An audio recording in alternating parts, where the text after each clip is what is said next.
হত্যা না করলে বাংলাদেশ ভারত হয়ে যেত, এ কারণে তারা হত্যা করছে। কেন হত্যা করছে, কি কারণে হত্যা করছে, সব কথা বলা হচ্ছে। 30 লক্ষ মানুষ শহীদ হয় নাই, মানুষ শহীদ হয়েছে মাত্র 3 লাখ। একজন নেতা, চামচে নেতা বলেছে 3 লাখ না 30 লাখ, শেখ মুজিবুরকে 30 লাখ। বুঝলেন, সব গুমুর ফাঁস হচ্ছে ভাই। আসলে একদম 25 পর্যন্ত হয়ে গেছে, আর মাত্র লাগে 5 জন, আর মাত্র 5 বস্তা সিমেন্ট হলেই 30 বড় করা মিল হয়ে যাবে। এই জন্য মেহেরবানি করে আর মাত্র 5টা বস্তা সিমেন্ট দেওয়ার লোক দেখতে চাই। 26, 27, 28, 29, 30, 5 বস্তার নামে 5,000 টাকা অথবা 5 বস্তা সিমেন্ট। সভাপতি সাহেবকে দিচ্ছেন। ওয়ালাইকুম আসসালাম। আজকে 30টা পাড়া মিল আমার করাই গেছে, আমার 1000 লেখা। আচ্ছা সভাপতি সাহেব আমাকে দিল 1000 টাকা, তাহলে 2 বস্তা হলে 26, 27 হয়ে যায়। 2 পাড়ার জন্য আলহামদুলিল্লাহ, আলহামদুলিল্লাহ নাহমাদুহু ওয়া নাস্তাঈনুহু ওয়া নাস্তাগফিরুহু ওয়া নু'মিনু বিহি ওয়া নাতাওয়াক্কালু আলাইহি ওয়া নাউযু বিল্লাহি মিন শুরুরি আনফুসিনা ওয়া মিন সাইয়্যাতি আ'মালিনা। من يهدي الله فلا مضل له ومن يضلله فلا هادي له। সকলে জবান খুলে বলেন আশহাদু আল্লা ইলাহা ইল্লাল্লাহু وحده لا شريك له وأشهد أن محمدا عبده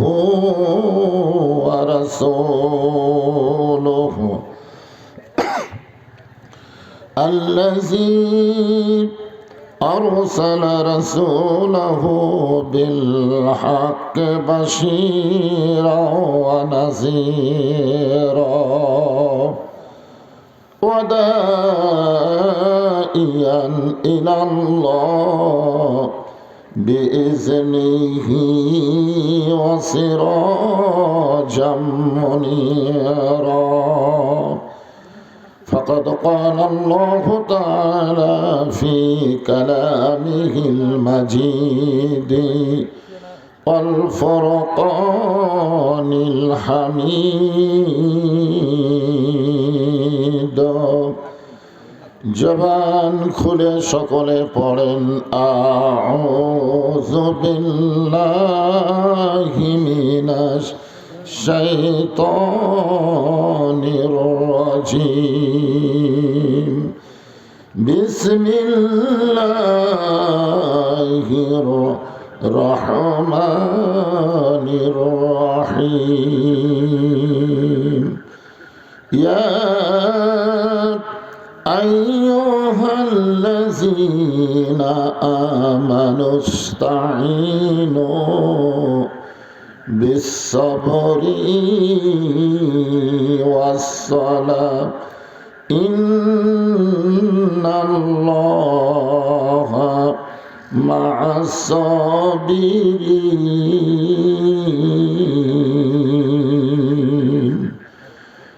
ولا تقولوا لمن يقتل في سبيل الله أموات بل أحياء ولكن لا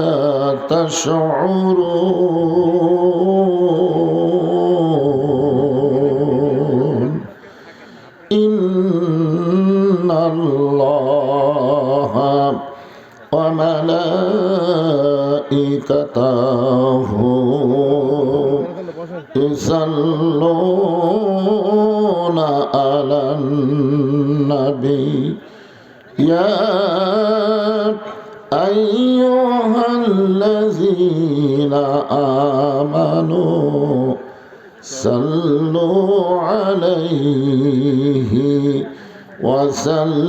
وسلموا تسليما اللهم صل على محمد সকলে পড়েন اللهم صل على سيدنا محمد اللهم بارك على محمد مشرق حب محمد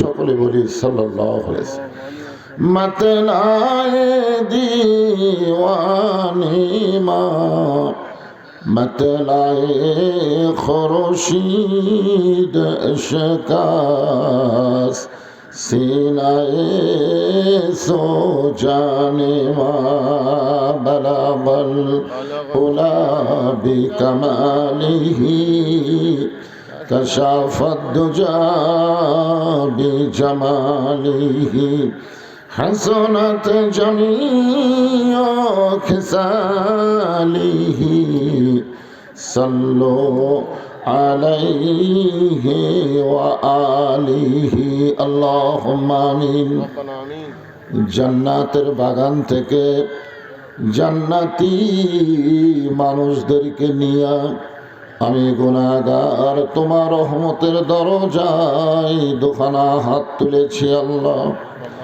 হাসরের ময়দানে জাব্বার আর কাহার নামে রূপ নিয়া তুমি যখন বিচার শুরু করবে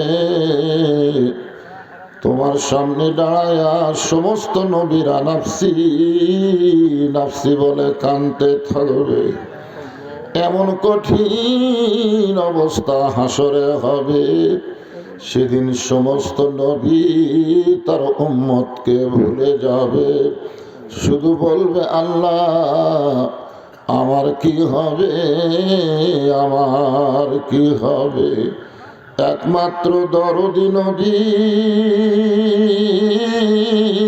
শাফাতের কান্ডারি ইয়া রব্বি হাবলি উম্মতি বলে সেজদায় পড়ে যাবে সেই কঠিন মুসিবতের সময় আজকের এই মাহফিলকে ওসিলা করে আমাদের সবাইকে রাসূলের উম্মতের কাতারে আল্লাহ কবুল করে নিও সুবহান রাব্বিকা রাব্বিল ইজ্জাতি আম্মা ইয়াসিফুন ওয়া সালামুন আলাল মুরসালিন والحمد لله رب العالمين لا إله إلا الله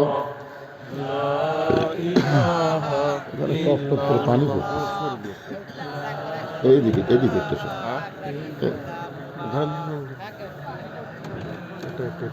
চেয়ার টেবিল নেন চেয়ার নেব সেরকম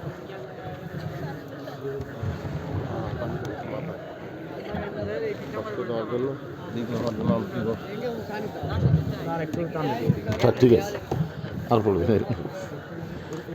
সবাই মহব্বতে লা ইলাহা ইল্লাল্লাহ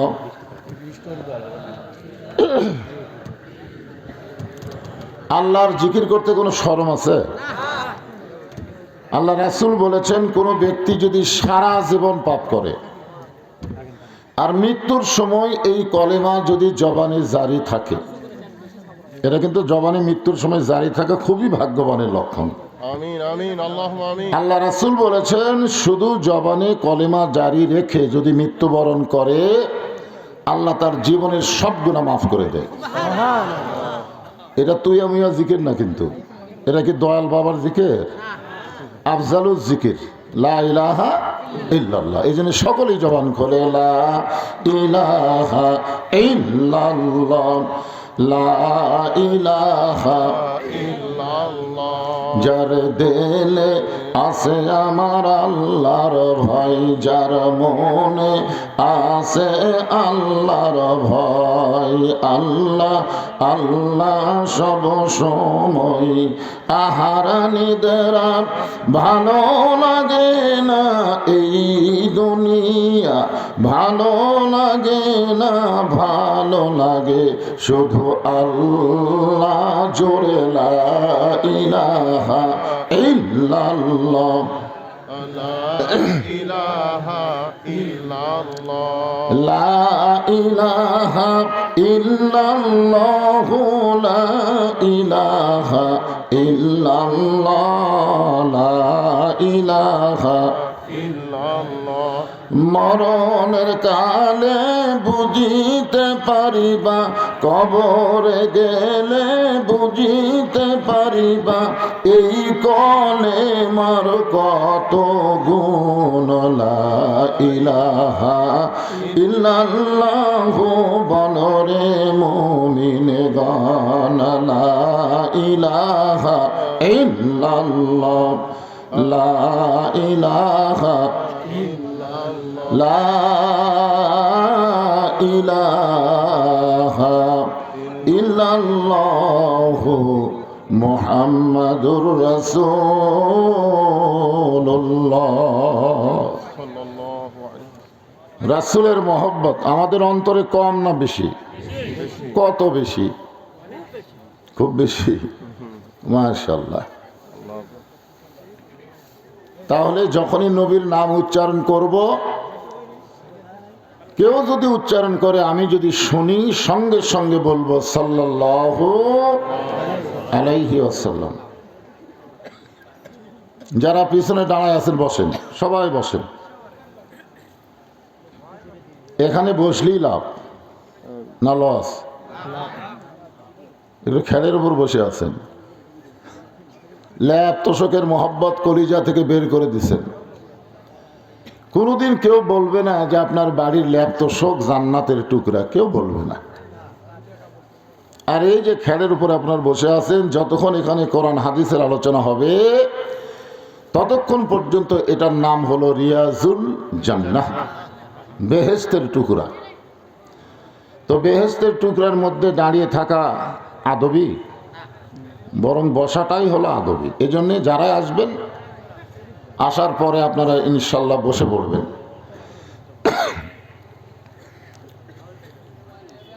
আমি দুইটা জিনিস আপনাদের একটু ক্লিয়ার করি। একটা হলো যে আপনারা কলেমার জিকির করলেন, এই যে লা ইলাহা ইল্লাল্লাহ, এই জিকিরটা হলো ইবাদত। আজ থেকে আপনারা বিশ্বাস করবেন আল্লাহ ছাড়া অন্য কারো নামে জিকির করা জায়েজ নাই। আমাদের বাংলাদেশে কিন্তু বাবার নামে বহু জিকির হচ্ছে, হচ্ছে কি হচ্ছে না? হ্যাঁ, আল্লাহ ছাড়া এমনকি নবীর নামেও কেউ যদি জিকির করে তাহলে শিরক হবে। কারণ জিকির হচ্ছে ইবাদত। জিকির কি? আর ইবাদতের ভিতরে অন্য কাউকে ঢুকানো যাবে? সবাই বলেন যাবে? মাশাআল্লাহ। আমাদের বাংলাদেশে একটা দলই আছে জাকের পার্টি। জোরে কান, কি পার্টি? জাকের পার্টি। তো আমরা জিকির যেটা করলাম লা ইলাহা ইল্লাল্লাহ, এটা হলো ইবাদত।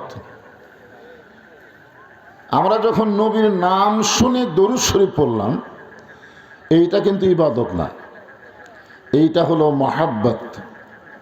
এইটা কি? মহাব্বত।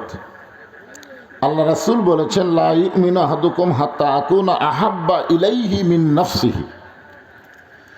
যতক্ষণ পর্যন্ত তোমার জীবনের চাইতে আমি রাসূলকে মহব্বত করতে না পারবে, ততক্ষণ তুমি পূর্ণ ঈমানদার হতে পারবে না। এখন বলেন তো, ইবাদতের দাম বেশি না মহব্বতের? মুহাম্মদের দাম বেশি। কারণ কি বুঝতেছেন, ইবাদত কার? আর নবীর কি? হিসাব করলে তো দেখা যায় ইবাদতের দাম বেশি, কিন্তু এখানে হিসাব কুলাচ্ছে না, এখানে হিসাব কুলাবে না।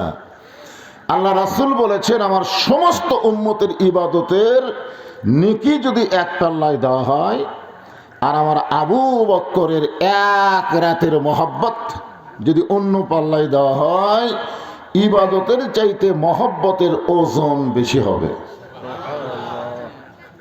এই যে সুবহানাল্লাহ সবাই বললেন না, আপনারা মনে করতেছেন সুবহানাল্লাহ বলতেছি একটা খেড়ের উপর বসে থেকে, লাড়ার উপর বসে থেকে, কিন্তু আপনি যেখানে সুবহানাল্লাহ বলেন আপনার নামে জান্নাতের বাগানে একটা গাছ লাগাই দিল। কার নামে? আল্লাহর নামে। যারা সুবহানাল্লাহ বলল তাদের নামে।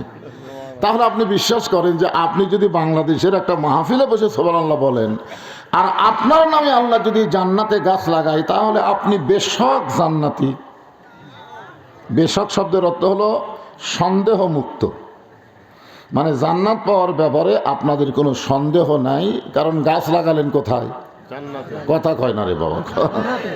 তো জান্নাতে গাছ লাগায় আপনি জাহান্নামে যাবেন?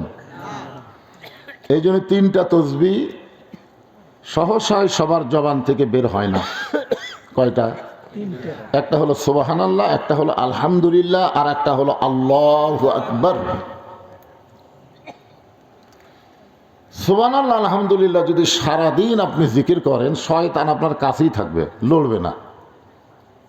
কিন্তু আল্লাহু আকবার যখন বলবেন তখন শয়তান আর কাছে থাকবে না, খালি দৌড়। যত জোরে বলবেন তত জোরে দৌড়। রাসূল বলেছেন জোরে যখন দৌড় দিবে তখন পিছন দিক থেকে বাতাস বার হবে। তা আমরা এই 3টা তসবিহ বলার সময় কৃপণতা করব, যখন যেটা বলা দরকার ইনশাআল্লাহ বলবো। রাজি আছি তো ইনশাআল্লাহ? আলহামদুলিল্লাহ।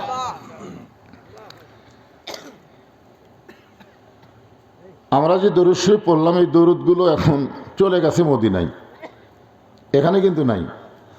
একদল ফেরেশতার কামই হলো আপনার মুখের দরুদ শেষ হওয়ার সাথে সাথে এই দরুদগুলো আল্লাহ রাসূলের রওজা মোবারকে জমা দিবে। হাদিস এমন আছে, কে দরুদ পড়লো তার বাপের নাম মায়ের নাম সহ নবীর কাছে জমা দেওয়া হবে। চিন্তা করেন, মদিনায় সবাই যাবার পারবেন?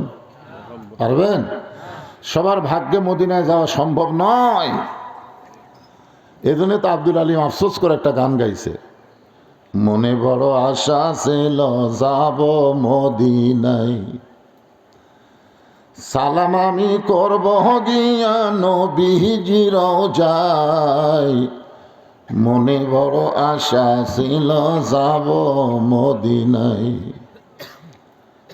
আরব সাগর পাড়ি দিব নাই কই আমার তরি, আমি পাখি নই যে উড়ে যাব ডানাতে ভর করি।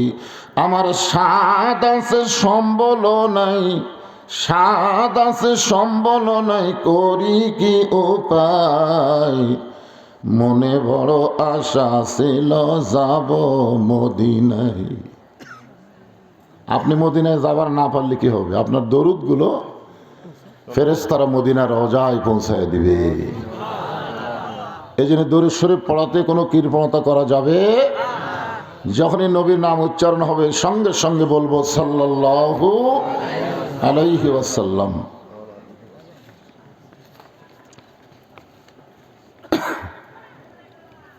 দক্ষিণ জামুর শাহী জামে মসজিদ, নাম তো ভালোই রাখছেন শাহী, এখন পর্যন্ত সাদি নেই। আল্লাহ মাওফিক লানা, আল্লাহ আমাদের তৌফিক দান। দেখছেন, আশা ভালো আলহামদুলিল্লাহ। শাহী মসজিদের উন্নয়ন কল্পে আজকের এই বিরাট ইসালে সওয়াব মাহফিল, আজকের এই মাহফিল আল্লাহ তাআলা যিনাকে সম্মানিত সভাপতির চেয়ারে আসনে কবুল করেছেন, জনাব মোহাম্মদ নুরুজ্জামান, খতিব, আশোকোলা মধ্যপাড়া বাইতুল আমান জামে মসজিদ। আপনি জি, আলহামদুলিল্লাহ। আজকের এই মাহফিলের সম্মানিত সহসভাপতি 2 জন, হাফেজ মোহাম্মদ সুজন মাহমুদ, খতিব দক্ষিণ জামুর শাহী জামে মসজিদ, মৌলানা মোহাম্মদ ইয়াসিন আলী পেশ ইমাম দক্ষিণ জামুর শাহী জামে মসজিদ। সম্মানিত সভাপতি, সবাইকে অন্তঃস্থল থেকে আমি শুভেচ্ছা জ্ঞাপন করছি। আজকের এই মাহফিলের সম্মানিত প্রধান অতিথি আলহাজ মোহাম্মদ জানি আলম খোকা, ওনার জন্যই কিন্তু আমি স্টেজে দেরি করে আসলাম। সবাই খালি বলতেছে আসতেছে আসতেছে, আসে না। আমি চিন্তা করলাম রাত 10টা বাজলো, শীতের রাত, এখনও যদি প্রধান অতিথি না আসে আর আমি যদি ঘরের মধ্যে বসে থাকি কেমন দেখায়। এই জন্য উনি আসার আগেই আমি চলে আসলাম। উনি এখন আসে নাই, তবে আশা করা যায় উনি আসবেন ইনশাআল্লাহ। আজকের এই মাহফিলের সম্মানিত অতিথি আলহাজ মোহাম্মদ শফিকুল ইসলাম শিরু, আজকের এই মাহফিলের সম্মানিত বিশেষ অতিথিবৃন্দ, সকলকেই অন্তরের অন্তঃস্থল থেকে আমি শুভেচ্ছা জ্ঞাপন করছি। সম্মানিত ওলামাই কেরাম, আপনাদের মাঝে মাঝে যে সমস্ত আলেম ওলামা বসে আছেন, মঞ্চে আছেন, মাগরিবের নামাজের পর থেকে এত রাত পর্যন্ত কোরআন হাদিসের আলোকে অত্যন্ত গুরুত্বপূর্ণ আলোচনা করে আপনাদেরকে শোনাইলেন। আলেম ওলামা সহ আজকের মাহফিলের বক্তাগণকে অন্তরের অন্তঃস্থল থেকে আমি শুভেচ্ছা জ্ঞাপন করছি। এই মুহূর্তে আমার সামনে যারা বসে আছেন, যিনাদেরকে আল্লাহ দয়া করে, রহম করে, মেহেরবানি করে আজকের এই জান্নাতের বাগানে কবুল করেছেন, একজন করলেন। বিশ্বাসে মিলাই বস্তু, তর্কে বহুদূর। আপনাদের বিশ্বাসই হয়নি যে এটা জান্নাতের বাগান। বিশ্বাস হয়েছে? তা হা হা বলে হবে না তো। আপনারা কখনোই মনে করবেন না যে আপনি নিজের ইচ্ছায় এখানে এসেছেন, এটা কখনোই মনে করবেন না। আপনাকে বিশ্বাস করতে হবে আল্লাহ তাআলা দয়া করে আপনাকে ভালো জায়গায় আসার তৌফিক দিয়েছেন। এটা আমার কথা না, আল্লাহ কোরআনে বলেছেন মা আসাবাকা মিন হাসানাতিন ফামিনাল্লাহ। হাসানা মানে বোঝেন? বান্দা বান্দির দ্বারা যখন কোনো ভালো কাজ হয়, এ কাজ বান্দা বান্দি করে না, বরং আল্লাহ করায়। আপনারা এখন বলেন তো, এই মাহফিলে বসা এটা ভালো কাজ না খারাপ কাজ? তাহলে এই কাজ কে করলো? আল্লাহ করালো। সবাই বলেন কে করলো? তাহলে এখন আপনারা বিশ্বাস করেন যে আল্লাহ যদি আমাদের প্রতি খুশি না হয়, রাজি না হয়, তাহলে ভালো জায়গায় আমাদেরকে আসবার দিতেন না। অনেক মানুষ কিন্তু আপনাদের এলাকায় বসবাস করতেছে না? সবাইকে আসবার পারছে? যারা আসতে পারে নাই তাদের উপর আল্লাহ বেজার। আমান আসাবাকা মিন সাইয়াতিন ফামিন নাফসিকা। কোরআনে আল্লাহ বলতেছেন বান্দা বান্দির দ্বারা যখন কোনো খারাপ কাজ হয়, এ কাজ আল্লাহ করে না, আল্লাহ করায় না। এ কাজ বান্দা নফসের ধোকাই করে। নফস বলতেছে ও আর শোনা লাভ কি? নফস বলতেছে ও আর শোনা লাভ কি? এত ওয়াজ হয়, মানুষ তো ভালো হয় না, মানুষ তো নামাজি হয় না, মানুষ আগে যা ছিল তাই, তাহলে ওয়াজ শোনা লাভ কি? ওইটা কিন্তু নফস তাকে ধোকা দিয়েছে। ধরে কোন কথা ঠিক কি না? লাভ লস তুমি নিরূপণ করার কে? লাভ লসের মালিক হচ্ছে আল্লাহ। ধরে কোন কথা ঠিক? কথা বলেন। এটা আমার কথা না, আল্লাহর কথাই বললাম। যারা আসতেছে না বুঝবেন তাদের নফস শয়তান তাদেরকে ধোকা দিয়া এই জান্নাতের বাগানে আসতে দিল না। আর যারা এসেছেন তারা নিজেরা আসেন নাই, আল্লাহ তাআলা নিজে আপনাদেরকে নিয়ে আইছে। ধরে কেন সুবহানাল্লাহ। আমি আমার অন্তরের অন্তঃস্থল থেকে আপনাদের সবাইকে শুভেচ্ছা জ্ঞাপন করছি। সম্মানিত মা বোনেরা, পর্দার অন্তরালে বসে বসে যারা আলোচনা শুনতেছেন তাদেরকে শ্রদ্ধা জ্ঞাপন করে, বহু বছরই হয়েছে নাকি কম এলাকায় আসা হয়নি। আমি সাপড়া তিতুলে এদিকে আইছিলাম অনেক আগে, মাঝখানতে শেরপুরে আমার ঢোকাই নিষেধ ছিল। এমন একটা অবস্থা ছিল না যে আমার নাম শুনলেই থানা বলতে চলবে না। তা আমার মনে হচ্ছিল 41 সাল পর্যন্ত আমার মনে হয় আর শেরপুর ঢোকা যাবে না। কয় সাল? মনে করছিলাম যে 41 সাল পর্যন্ত তারা থাকবে, হয়তো আর ঢোকা টোকা যাবে না। কিন্তু আল্লাহ 24 সালেই যে আরে সাইজ করবে, আয় হায় কি সাইজ রে! খালি হাসিনা পলায়নি, একটা এলাকার মেম্বার চেয়ারম্যান পর্যন্ত পলাছে। এমপি মন্ত্রী একজনও নেই, একটা সাফান সাফা কুল্লু সাফ। আল্লাহুম্মা আকরিমনা, আল্লাহুম্মা আকরিমনা। তাবারাকাল্লাযী বিয়াদিহিল মুলকু ওয়া হুয়া আলা কুল্লি শাইইন কাদির।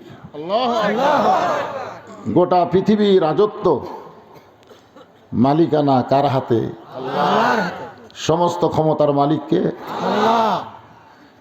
এদের শেখ হাসিনা ভারতত গেছে, আর মোদি সরকার বাংলাদেশকে আক্রমণ করার নানা ধরনের পরিকল্পনা করতেছে। আজকে ফেসবুকে দেখলাম ওই মোদি সরকারের বিরুদ্ধেই ভারতে আন্দোলন শুরু হয়ে গেছে। এই শালা মালওয়ানের বাচ্চায় আর ক্ষমতা থাকতে পারবি না, হাসিনা শট করা ঢোকার আর কোনো সম্ভাবনা একেবারেই নেই। কি মনে করতেছেন? এত বছর পরে আমি আপনাদেরকে জিজ্ঞাসা করতেছি, এই সোনার মানুষগুলো আপনারা কেমন আছেন? আলহামদুলিল্লাহ রব্বিল আলামিন। যে আল্লাহ শারীরিক সুস্থতা দান করে মানসিক প্রশান্তি লাভের জন্য আজকের এই জান্নাতের বাগানে আল্লাহ আমাদের কবুল করলেন, আমরা সে আল্লাহর উপরে খুশি না বেজার? তাহলে জবান খুলে সমস্বরে সকলে বলবো রব্বানা লাকাল হামদ, হামদান কাসীরান তাইয়িবান মুবারাকান ফীহি। আমরা প্রশংসা করলাম কার? কেন করলাম? আল্লাহ সুস্থ রাখছেন, সৌভাগ্যবান করেছেন। মাশাআল্লাহ। আমার ভাই আলেম মানুষ তো খালি ঘটাঘট বলে দিচ্ছে। আল্লাহর প্রশংসা করার এক নম্বর কারণ হলো জন্মগতভাবে আমরা মুসলমানের ঘরে জন্মগ্রহণ করছি। কিন্তু একটা সমস্যা আছে। সমস্যাটা কি জানেন? আল্লাহ বলেছেন লা তামুতুন্না ইল্লা ওয়া আনতুম মুসলিমুন। শুধু মুসলমানের ঘরে জন্ম নিলেই মুসলমান হওয়া যায় না, মুসলমান হয়ে মরা লাগবে। জোরে কোন কথা ঠিক কি না?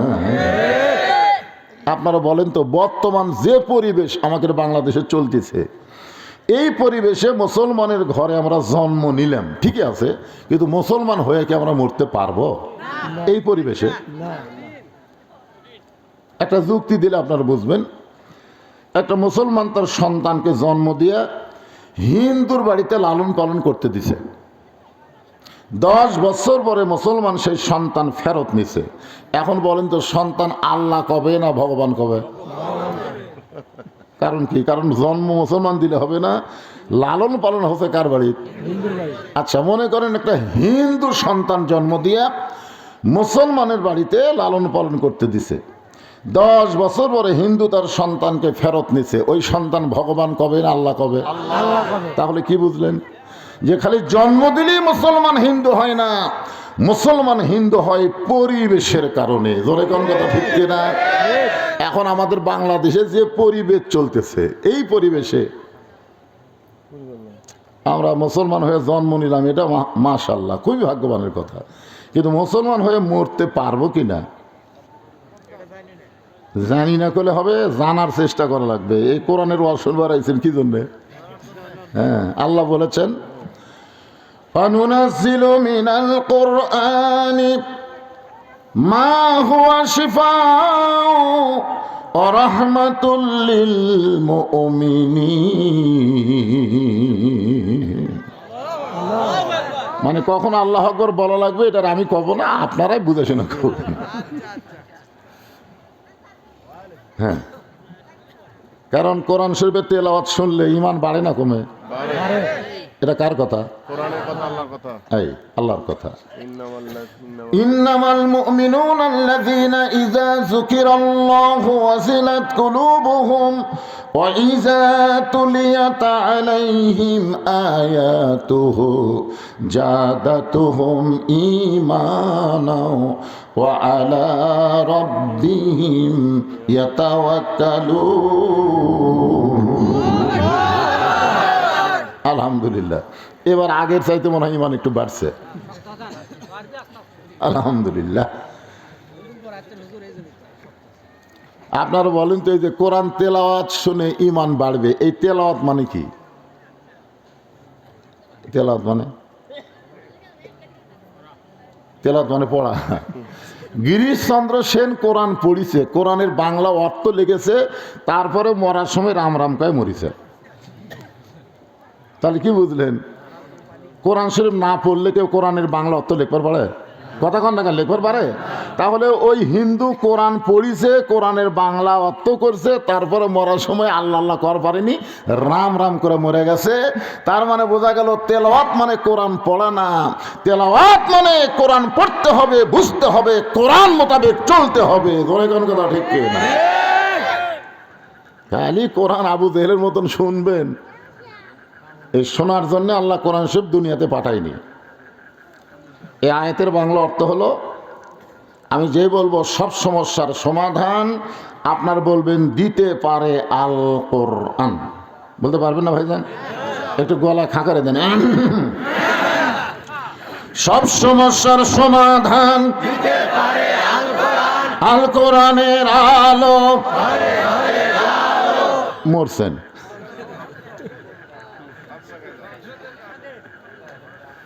সংসদে করলে আবার বিএনপি মন খারাপ করবে, আওয়ামী লীগ মন খারাপ করবে, জাতীয় পার্টি মন খারাপ করবে। কারণ বাংলাদেশে অনেক বড় বড় দল, তারা মানুষের তৈরি রাজনীতি করে, আল্লাহর আইন মানে না, আল্লাহর কোরআনের রাজনীতিও করে না। জোরে কোন কথা ঠিক কিনা? ওরা সংসদে যাবে অন্য কিছু নিয়ে, আর আপনি যদি কোরআনের কথা কন, ওরা কবি হুজুর তো এক পক্ষে ওয়াজ করতেছে। এই জন্য আমরা সব পক্ষেরই কথা বলবো। আল কোরআনের আলো, আপনারা বলবেন সব জায়গায় জালো। সব জায়গার মধ্যে সংসদ আছে না নাই? তাহলে তার রাগ করার বুদ্ধি নেই। হ্যাঁ, আল কোরআনের আলো, কোরআন হাদিস যেখানে, দুনিয়ার মুসলমান লিল্লাহি তাকবীর।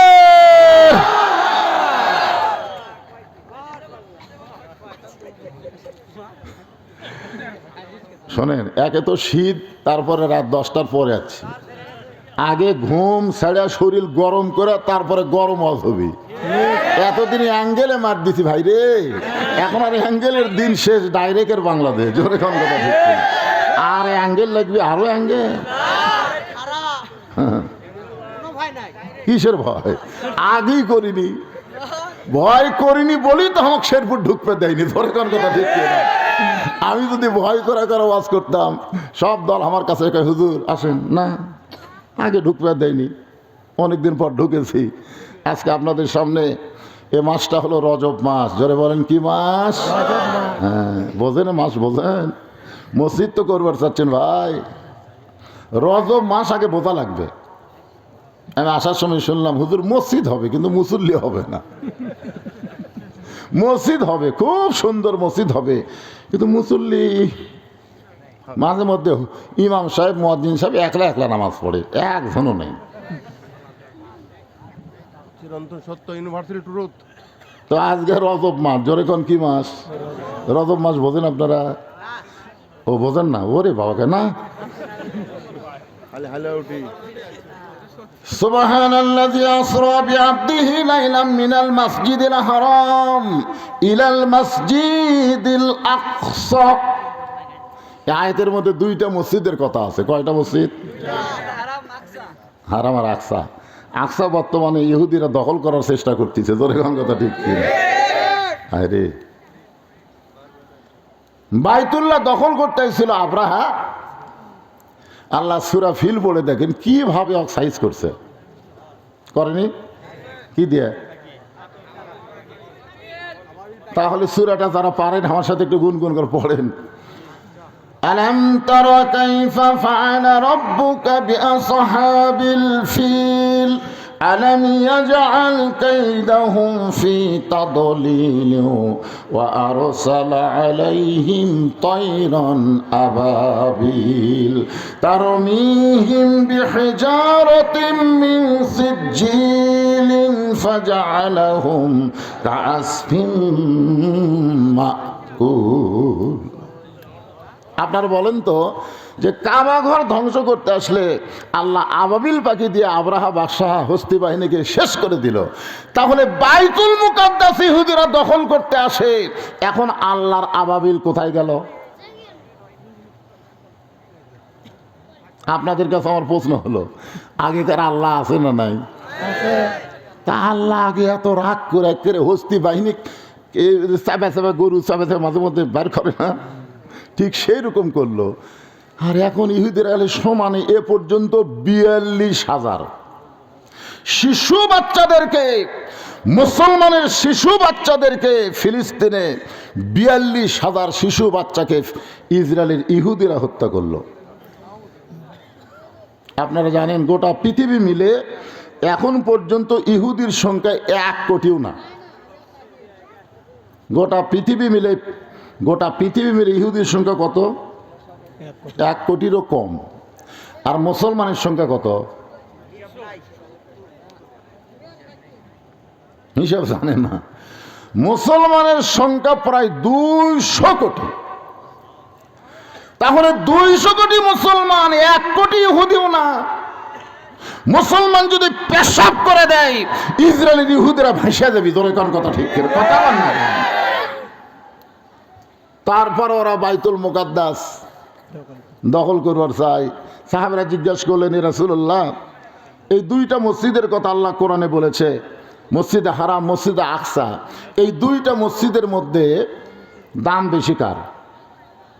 এই দুইটা মসজিদ কি সমান না কারো দাম কম বেশি আছে? আল্লাহ রাসূল বললেন, বাইতুল্লাহ মসজিদে হারামের দাম বেশি, আর বাইতুল মুকাদ্দাসের সম্মান বেশি। এখন কি বুঝলেন? কাবা ঘর দাম বেশি, যেরকম কাবা ঘর, আর বাইতুল মুকাদ্দাস সম্মান বেশি। আপনারা বলেন তো, দাম আর সম্মানের মধ্যে তফাৎ কি? না বুঝলেন বলবেন জানি না। জানার জন্যই তো এখানে আছেন। এই আরামের ল্যাপটপ বাদ দেখি এমনি এমনি আছেন নাকি? জানা লাগবে তো, না জানলে মানবেন কি করে? হাদিস আছে বিস্তারিত, হুজুরি কলব ব্যতীত করছেন কালেও নামাজ তোর হবে না। তবে কেন গাও জোয়ারি, মানুষকে দেখাও নামাজ পড়ি, ও তোমার সিদ্ধ বীজে সুফসল ফলবে না। আজও কেন আল্লাহর নামাজ কায়েম করলা না? আল্লাহ কয় নামাজের জোরে ফায়সাকাত যাবে দূরে, পাক কোরআনে রয়েছে ঘোষণা।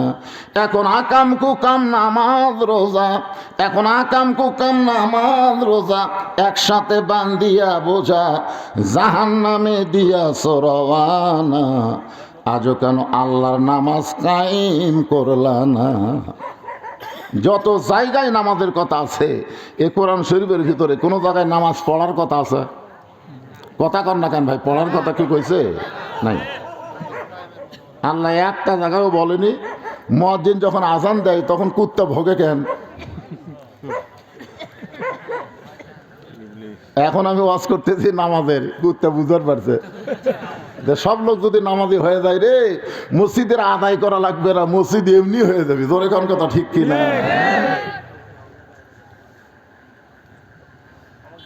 এই মাত্র আসরের নামাজ পড়ে জমির ধান দেখবার গেছে, যা দেখে ওপর জমির পানি চলমল করতেছে, নিচে আর জমির পানি নাই। ওই তখন চারিদিকে তাকাছে, এরকম করে চারিদিকে তাকাচ্ছে, তাকে দেখে কেউ নেই। আস্তে করে বসে জমির আলকাটা দিয়ে ওই পানি দিয়ে হাত ধুয়ে আবার দাঁড়ায় চারিদিকে তাকায় বলতেছে আলহামদুলিল্লাহ, কেউ দেখেনি। নামাজ পড়ে ঘুষ খায়, নামাজ পড়ে সুদ খায়, আছে না নাই? আমাদের এলাকার এক হাজি মরে গেছে, মুয়াজ্জিন সাহেব মসজিদে বলতেছে দক্ষিণ পাড়ার সুদারু হাজি মারা গেল। একটা শোক সংবাদ শোনেন, দক্ষিণ পাড়ার সুদে হাজি মারা গেল। মানে এত সুদ খাচ্ছে, হজ করার পরে সুদে হাজি হয়ে গেছে। কি বুঝতেছেন? যে সুদের 1 টাকা খায়, নিজের মায়ের সঙ্গে 42 বার জিনা করার গুনাহ হয়। আল্লাহ রাসূল সুদের বড় পাপ যখন বলেছে যে সুদের বড় পাপ হলো আল্লাহর সাথে যুদ্ধ করা, এই কথা বলতে নবী কিন্তু মুখ ধরেনি। কিন্তু সুদের নিম্ন পাপ যখন বলবে, নবী নিম্ন পাপ বলতে গিয়ে মুখ ধরছেন। সাহাবীরা বলতেছে হুজুর মুখটা ধরেন কেন? বলতে আমার শরম লাগতেছে। মানে এই নিম্ন পাপটা বলতে নবীর শরম লাগতেছে, কারণ ভাবির সাথে যদি হতো, শালীর সঙ্গে যদি হতো তাহলে, কিন্তু নিজের গর্ভধারিণী মায়ের সাথে এ কথা বলতে একটা শরম লাগে না? কথা কোনো শরম লাগে কি লাগে না? আর সেই সুদ জনগণ খায়, আবার সামনে কাতারত যায়, কিছুদিন পরে আর খাড়া হবার পারে না, সিয়াল্লা বসে। জোরে কোন কথা ঠিক কি? হায় হায় হায় হায়।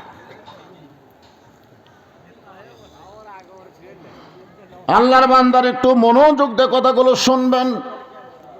ইয়া আইয়ুহাল্লাযীনা আমানুস্তাঈনু বিস-সাবরি ওয়াস-সালাম ইন্নাল্লাহা মা'আস-সাবিরিন। আয়াতটাকে নিয়েই তো আপনাদের সামনে আজকে আলোচনা হবে ইনশাআল্লাহ। আল্লাহর প্রশংসা করার কারণ হলো আমরা ভাগ্যগুণে এমন একটা নবী পাইছি, যেই নবী লাইলাতুল মিরাজে, এই রজব চাঁদে আল্লাহ নবীর মিরাজ হয়েছিল আল্লাহর সাথে। জোরে বলেন কার সাথে? এক সময় আল্লাহ তাআলা নবীকে জান্নাত দেখার জন্য তৌফিক দিলেন। আমাদের নবী যখন জান্নাতের মধ্যে প্রবেশ করলেন, এমন সময় নবীর সাথে একজন ফেরেশতা ছিল, নাম হলো তার জিবরাইল। জোরে কোন নাম কি? নবীর সাথে একটা ফেরেশতা, আর আমাদের সাথে কয়টা আছে? মেলা। আমরা যারা এখানে বসে আছি প্রত্যেকের সাথে কিন্তু দুটা করে আছে। আছে মুনকির নাকি লয়? হ্যাঁ, কে রাখবেন কাতিবেন সাথে নিয়ে আপনি যে একলাই 10টা ভোট দিলেন, দুই কান্দে দুই ফেরেশতা বলতেছে আল্লাহ এক বাপের জন্ম হইয়া 10টা ভোট দিল। আল্লাহ বলতেছে এক বাপের জন্ম একটা ভোটে দিবে, দুটা দিলি ওর জন্ম অবৈধ হয়ে গেল। 2 ভোট, একজন যদি 2 ভোট দেয় ওর বাপ কয়টা? 10টা হলো কে? 2টা।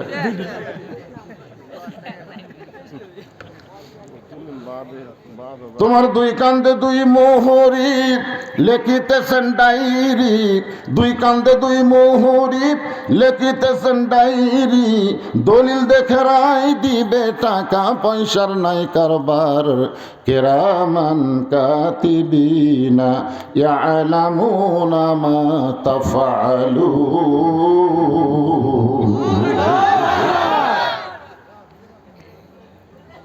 আমরা যত মানুষ এখানে বসে আছি আমাদের সাথেই দূরে করে আছে, আর সামিয়ানার উপর থেকে যে কত হাজার আছে আল্লাহ ভালো জানে। এমনও বলা হয়েছে যে আসমান পর্যন্ত তারা সারিবদ্ধভাবে আজকের মাহফিলকে পরিদর্শন করতেছে। জোরে করুন সুবহানাল্লাহ। এখন আপনাদের কাছে আমার প্রশ্ন হলো, আল্লাহ নবীর সাথে কি 2টা ফেরেশতা ছিল? কিরামান কাতিবিন কি আমাদের নবীর সাথে ছিল? কি মনে হয় আসলো? ওই 2 ফেরেশতা কোন জায়গা থাকবে? আগে জায়গার নাম কত? কোন জায়গা? কথা কয় না পারে। নবীর কান্দত ফেরেশতারা থাকবি, এইরকম কথা আপনার বলতে পারলেন? ফেরেশতা জিবরাইল এসে দেখে নবী ঘুম পাড়তেছে, তো বললেন আল্লাহ আপনার নবীকে আপনার আরশে নিয়ে যাওয়ার হুকুম দিলেন, কিন্তু নবী যে ঘুম পাড়তেছে আমি কি করব? তা আল্লাহ বললেন নবীকে ডাক দাও। জিবরাইল বললেন আল্লাহ কিভাবে ডাক দিব? বলে তোমার জিহ্বা বার করে নবীর পায়ের তালুতে সুরবুরি দাও, তাহলে নবী ঘুম থেকে চেতন পাবে। ফেরেশতার সর্দার জিবরাইল যদি নিজের জিহ্বা বের করে নবীর পায়ের তালুতে সুরবুরি দিয়ে ঘুম ভাঙ্গায়, সেই নবীর কান্দে চড়ার মতন যোগ্যতা কোনো ফেরেশতার নাই। কত সম্মানিত নবী। ওয়ারাফা'না লাকা যিকরাক, এই আয়াতের তাফসীরটা পড়বেন। এই ধার দিয়ে কে যায় রে? কে যায় রে? মেয়ে মানুষের মতন শোনা যায় রে, মেয়ে মানুষের মতন কথা শোনা। আমার মা বোনদের জন্য বসার ব্যবস্থা করেন আপনারা? করছেন কোন দিকে? সামনে আচ্ছা ঠিক আছে, যাক। মায়েরা যেখানেই থাকেন জবানকে কন্ট্রোল করবেন। আপনাকে জবানও পরপুরুষের জন্য পর্দা, ঠিক কিনা কন? তাহলে কি বুঝলেন? নবীর কান্দে দুই ফেরেশতা। আচ্ছা, কান্দে ফেরেশতার কাম কি আগে সেটা তো জানা লাগবে। কান্দের ফেরেশতারা লিখবে, কিন্তু আমাদের নবীর কি লিখবে? ফেরেশতা জিবরাইল বললেন, এ রাসূলুল্লাহ, আপনি যদি জান্নাত থেকে বের না হন, আল্লাহ আপনাকে জান্নাত থেকে বের করে দিবে না। কারণ আল্লাহ জান্নাতের শর্ত দিয়েছেন, ফাদখুলুহা খালিদিন। কেউ যদি একবার জান্নাতে প্রবেশ করে, আল্লাহ তাকে চিরস্থায়ীভাবে জান্নাত দিয়ে দিবে। এখন আপনাদের মধ্যে কেউ কেউ যদি প্রশ্ন করে, হুজুর তাহলে আদম আলাইহিস সালামকে তো আল্লাহ জান্নাত দিয়েছিল, বার করে দিল কেন? বার করে দেওয়ার কারণ হলো ওই গাছের ফল খেলে পেশাব পায়খানা লাগে। ওই গাছের ফল খেলে কি লাগে? পেশাব পায়খানা লাগে। আল্লাহ বলতেছে জান্নাতে তো আমি পেশাব পায়খানা বানাইনি। এই জন্য আল্লাহ বলেছিল ওই গাছের কাছে যাস না, ওই গাছ কিন্তু সেই গাছ, খালি খালি পেশাব আর পায়খানা লাগবি। সব গাছের কাছে যাও, খালি ওই গাছের কাছে যাও না। ওই গাছের ফল খাসে, খাওয়ার পরে পেশাব পায়খানা যখন লাগবে তখন কি করবি?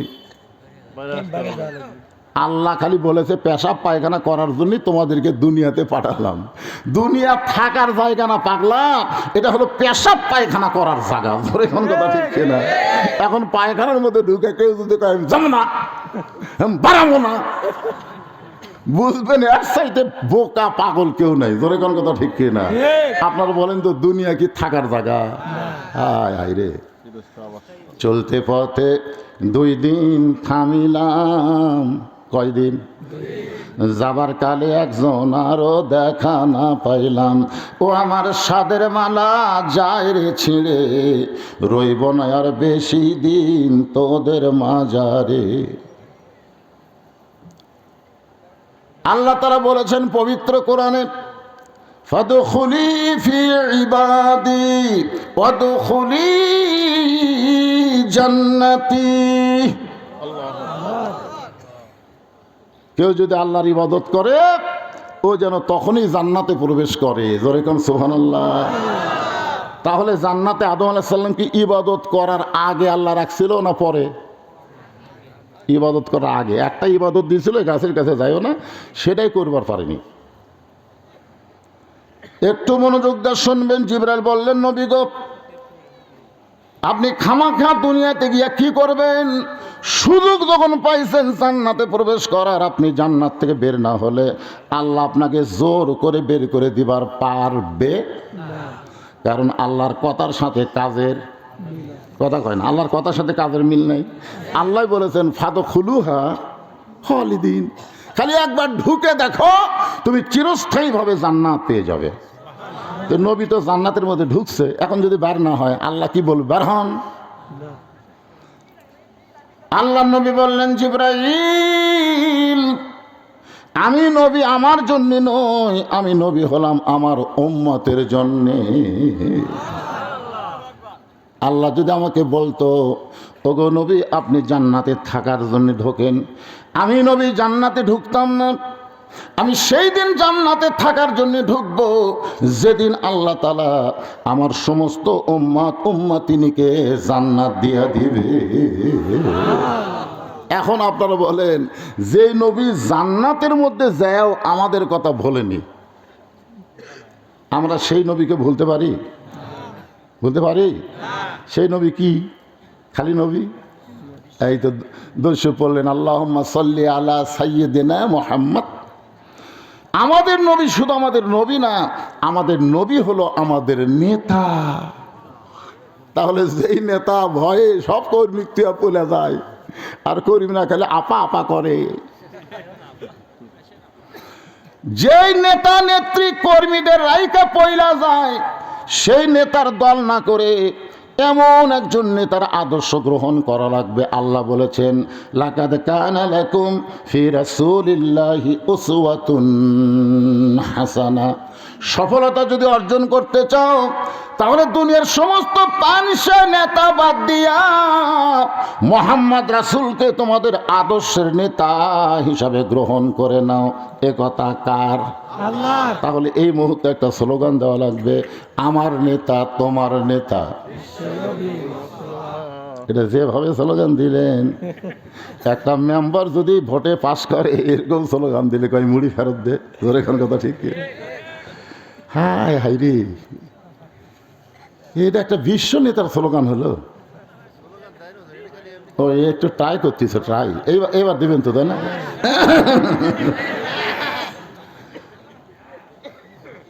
যেই বলো আমার নেতা তোমার নেতাকে জবান খুলে যার যেরকম সাউন্ড আছে সাটিয়া দিবেন, আমার নেতা তোমার নেতা। মাশাআল্লাহ।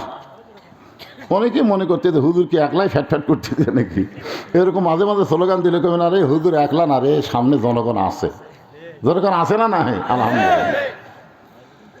আমরা আল্লাহর প্রশংসা করব।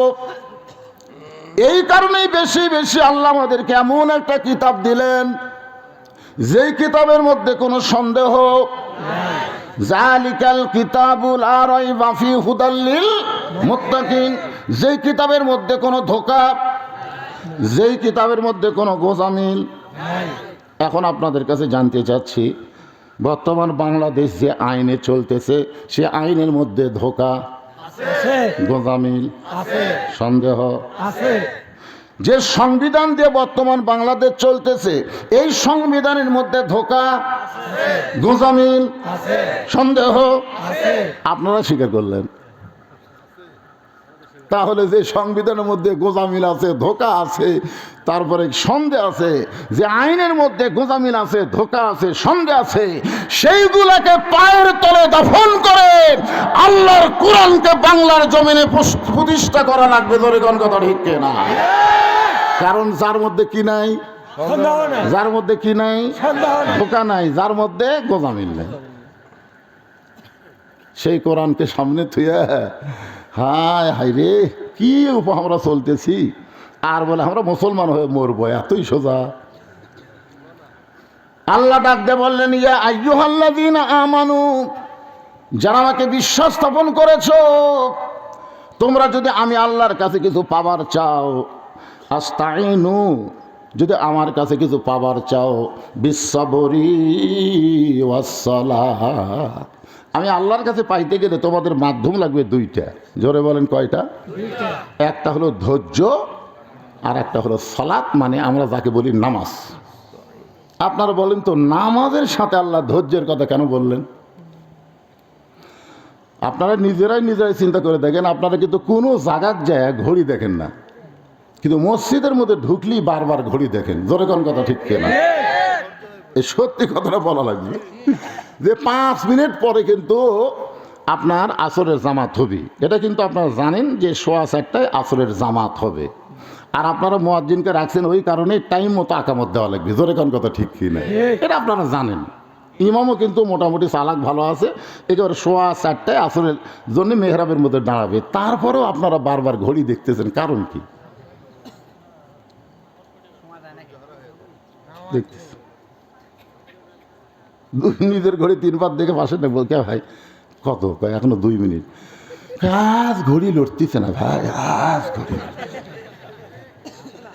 ওই লোকটাই নামাজ শেষ করে চাষ তলত গেছে, 8 ঘন্টা গল্প করতেছে, এবার আলু বেশি লাগাছে, আলুর কিন্তু দাম পাবো না। এইবার কিন্তু আমাদের শেরপুর ধানের শীষ আর দাঁড়ি পল্লার খেলা হবি রে, এইবার কিন্তু শেরপুরে এ হবি সে হবি। এসপি হাবিব কুটি গেল, ওমরা করবার যা মজনু পলালো। চিন্তা করতেছেন, এই 8 ঘন্টা ধরে গল্প করতেছেন, একটা বারও আপনার ঘড়ি দেখেন না, একটা বার ঘড়ি দেখেন তো মসজিদের মধ্যে ঢুকলে এত ঘড়ি দেখেন। এই জন্য তো আল্লাহ বলতেছেন বিসসবরি ওয়াসসালাহ। আল্লাহ তাআলা বলতেছেন ইন্নাল্লাহা মা'আস সাবিরিন। নিশ্চয় আমি আল্লাহ ধৈর্যশীলদের সাথে আছি। যারা ধৈর্যশীল তাদের সাথে আছে কে? একটু মনোযোগ দিয়ে শুনবেন। আল্লাহ হজ নবীকে দুনিয়াতে দিলেন, যাকাত আল্লাহ নবীকে দুনিয়াতে দিলেন, রমজান মাসে রোজা আল্লাহ নবীকে দুনিয়াতে দিলেন। কিন্তু আমরা যে 5 ওয়াক্ত নামাজ পড়ি, এই নামাজটা কিন্তু আল্লাহ নবীকে দুনিয়াতে দিলেন না, আল্লাহর আরশে নিয়ে গিয়ে নবীকে 5 ওয়াক্ত নামাজ দিলে। এই 5 ওয়াক্ত নামাজ নবী পাইলেন। পাওয়ার পর যখন দুনিয়াতে আসলেন, সুবহে সাদিকের সময় আল্লাহ নবী হেরেমের মধ্যে ফজরের 2 রাকাত ফরজ নামাজ আদায় করলেন। নামাজটা আদায় করার পরে নবী যখন হেরেম থেকে বের হচ্ছেন, সর্বপ্রথম যার সঙ্গে নবীর দেখা হলো মেরাজের পরে, সর্বপ্রথম যার সঙ্গে দেখা হলো তার নাম হলো আবু জেহেল। নামটা কি? আসলে কি আবু জেহেল নাম? আবুল হাকামও না, ওর নাম হলো উমর ইবনুল হিসাম। হ্যাঁ, নামটা খেয়াল করবেন। নবী সবসময় 2টা উমরের হেদায়েত কামনা করত, একটা হলো উমর ইবনুল খাত্তাব আর একটা হলো উমর ইবনুল হিসাম। তো সেই যুগের মানুষ তাকে জ্ঞানী বেশি হওয়ার কারণে আবুল হাকাম বলে ডাকতো। আবুল হাকাম মানে জ্ঞানের বাপ। কিন্তু পরে নবী নাম দিলেন আবু জেহেল, মানে মূর্খের বাপ।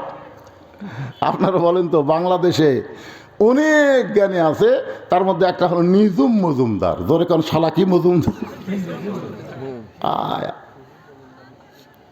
আমাদের বাংলাদেশে বহু শিক্ষিত মানুষ আবু জেহেল।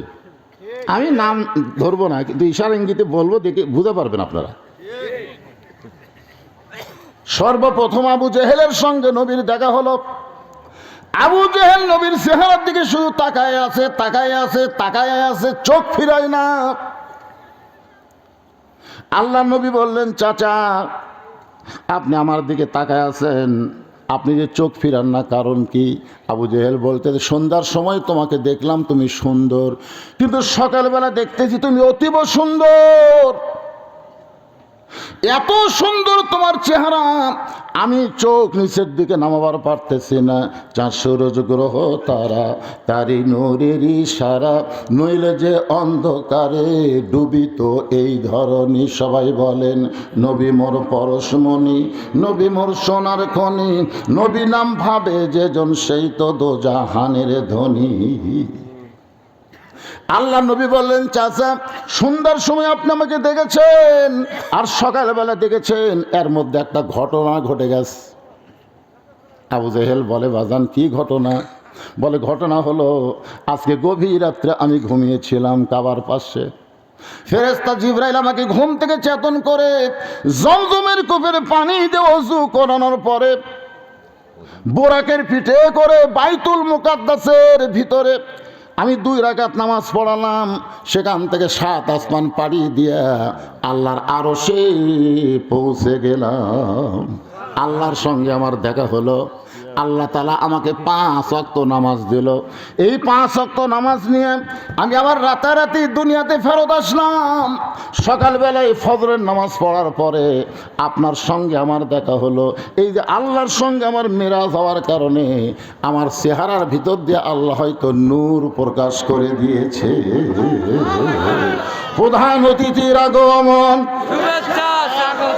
বিশেষ অতিথির আগমন, একসাথে 2 জন আসছে পারে।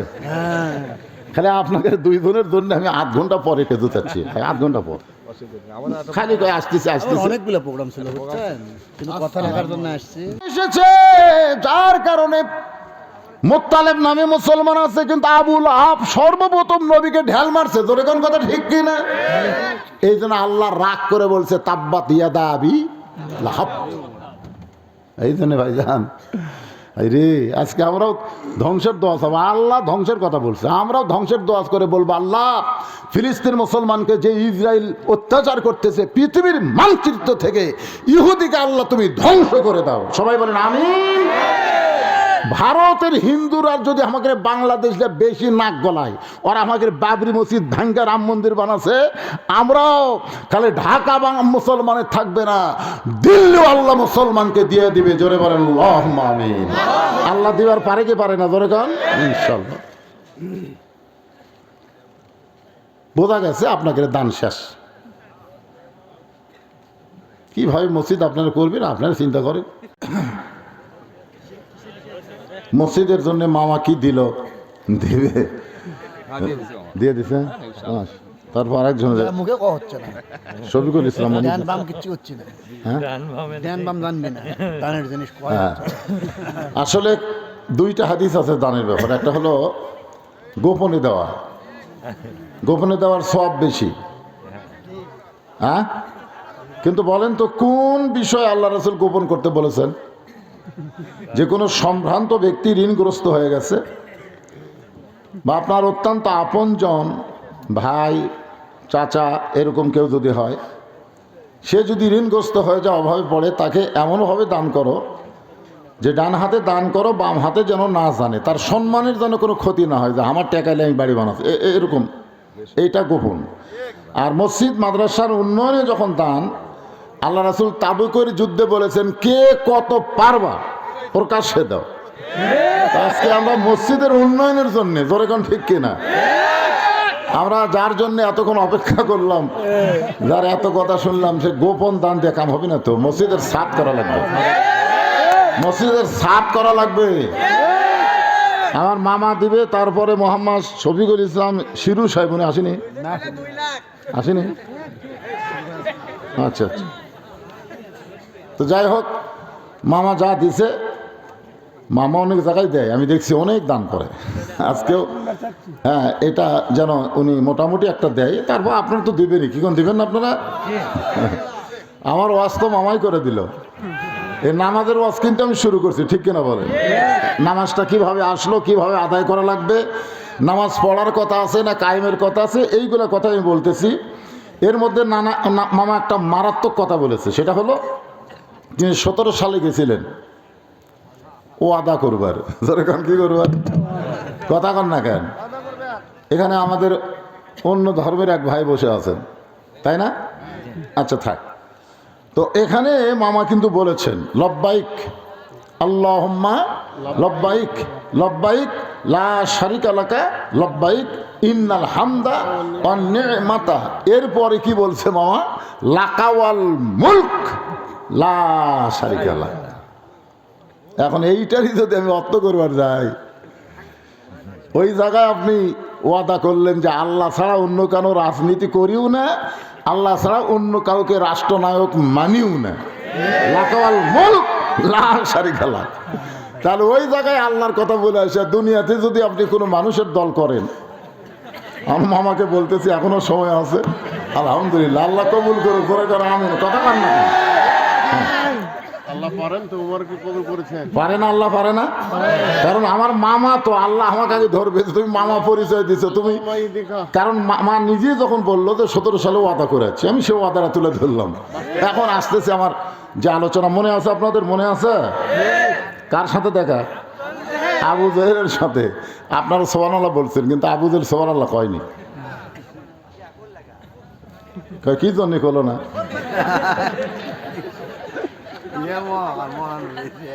আল্লাহর নবী বললেন, চাচা আজকে গভীর রাত্রে আমি ঘুমিয়েছিলাম, ফেরেশতা জিবরাইল আমাকে ঘুম থেকে চেতন করে জমজমের কূপের পানি দিয়ে ওযু করানোর পর বুরাকের পিঠে চড়ে বাইতুল মুকাদ্দাসের মধ্যে গিয়ে 2 রাকাত নামাজ পড়াইলাম।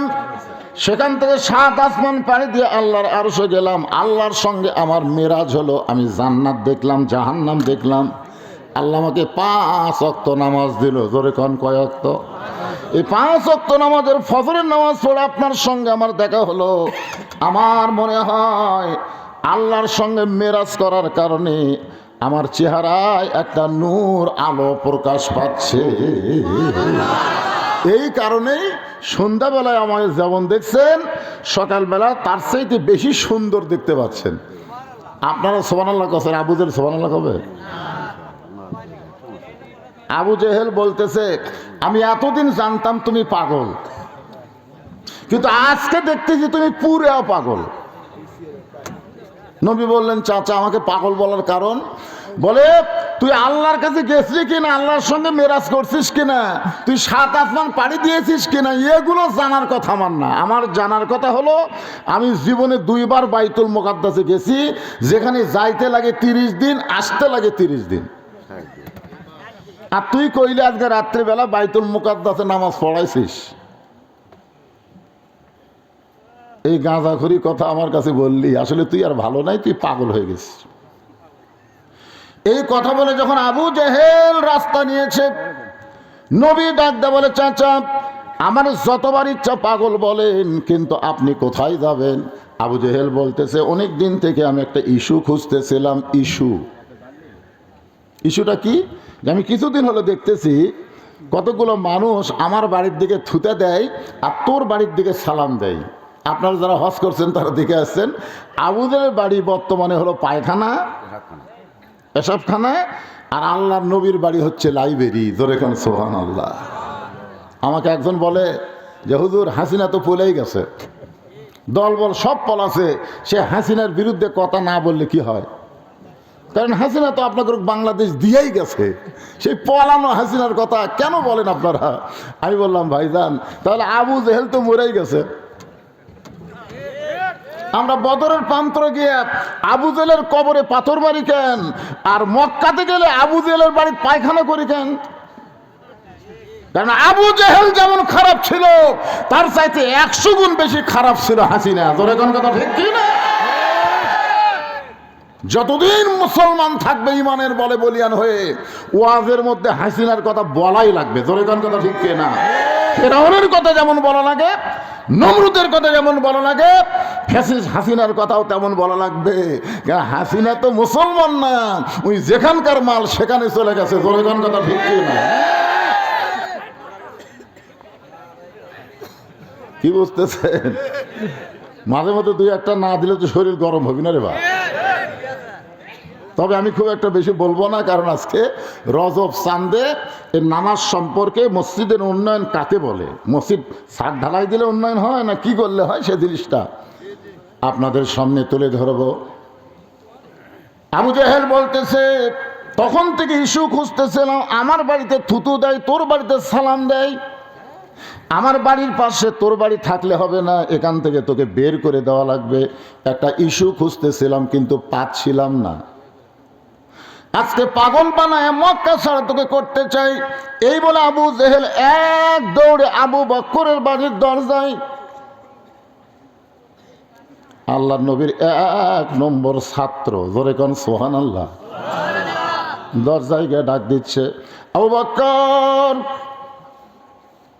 আবু বকর চমকে গেছে, এত বড় নেতা সকালবেলা আমার বাড়ির দরজায়। নেতা কি ভোটর দাঁড়াচ্ছে নাকি? আবু জেহেল মার্কার নেতা যারা মাঝে মাঝে আসে তারা। জোরে কোন কথা ঠিক না? আবু জেহেল মার্কার নেতা যারা মাঝে মাঝে, আবু বকর চিন্তা করে, কে রে এই সকালবেলা এত বড় নেতা, মক্কার সবচাইতে বড় নেতা আমার বাড়ির দরজায়, আমরা নেতার বাড়ির দরজা যাই, আর নেতাই আমার বাড়ির দরজায়। হযরত আবু বকর দরজা খুলে বলতেছে, নেতাজি খবর কি? আবু জেহেল বলতেছে, তোমার নবী যে পাগল হয়েছে তুমি জানো? যেই বলছে তোমার নবী যে পাগল হয়েছে তুমি জানো, সঙ্গে সঙ্গে আবু বকর বলেন, আবু জেহেল যেই কথা একবার বলেছো, ওই কথা যদি 2বার উচ্চারণ করো। কি বুঝতেছেন? একবার বলছে, এই কথা যদি 2বার উচ্চারণ করো তাহলে। আবু বকর 3 ধাপ পিছনে, আবু জেহেল 3 ধাপ পিছনে গেছে। 3 ধাপ পিছনে গিয়ে বলতেছে, আবু বকর আমি শুনেছি তোমার মতো নরম মানুষ দুনিয়াতে নাই, আর তুমি নরম মানুষ এমন গরম হলে কেন? আবু বকর বলতেছে, আবু জেহেল যারা প্রকৃত মুসলমান হবে তারা সবসময় নরম থাকবে না, কায়দা বুঝে তারা গরম হওয়া লাগবে। জোরে কথা ঠিক কি না? বাংলাদেশে যদি আল্লাহর কোরআনের সমাজ চান, আল্লাহর কোরআনের রাষ্ট্র চান, কোরআন অনুযায়ী চলে যদি মুসলমান হয়ে মরতে চান, তাহলে আর নরম সাজার সুযোগ নাই। এখন মাঝে মাঝে আমাদের গরম হওয়া লাগবে। জোরে কথা ঠিক কিনা? কি বুঝতেছেন? তাহলে আর একবার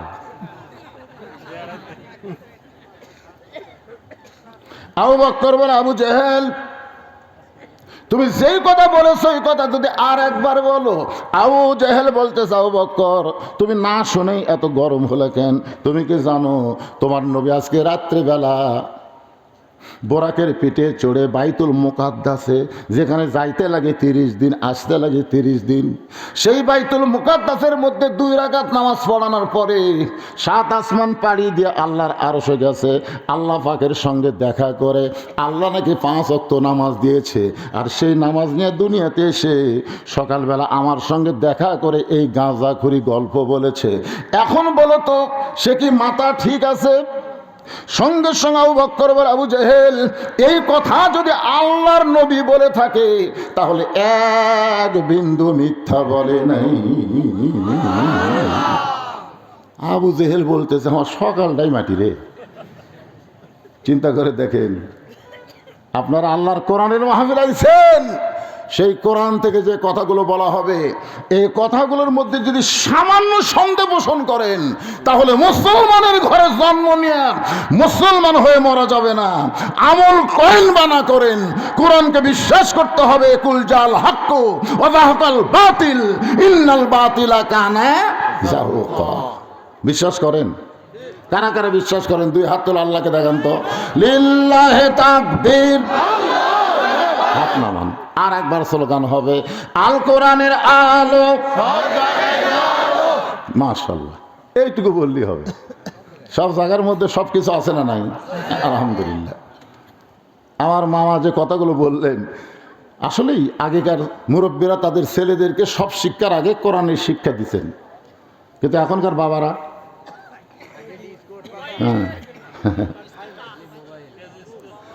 আবু বকর এক দৌড়ে আসছে নবীর কাছে।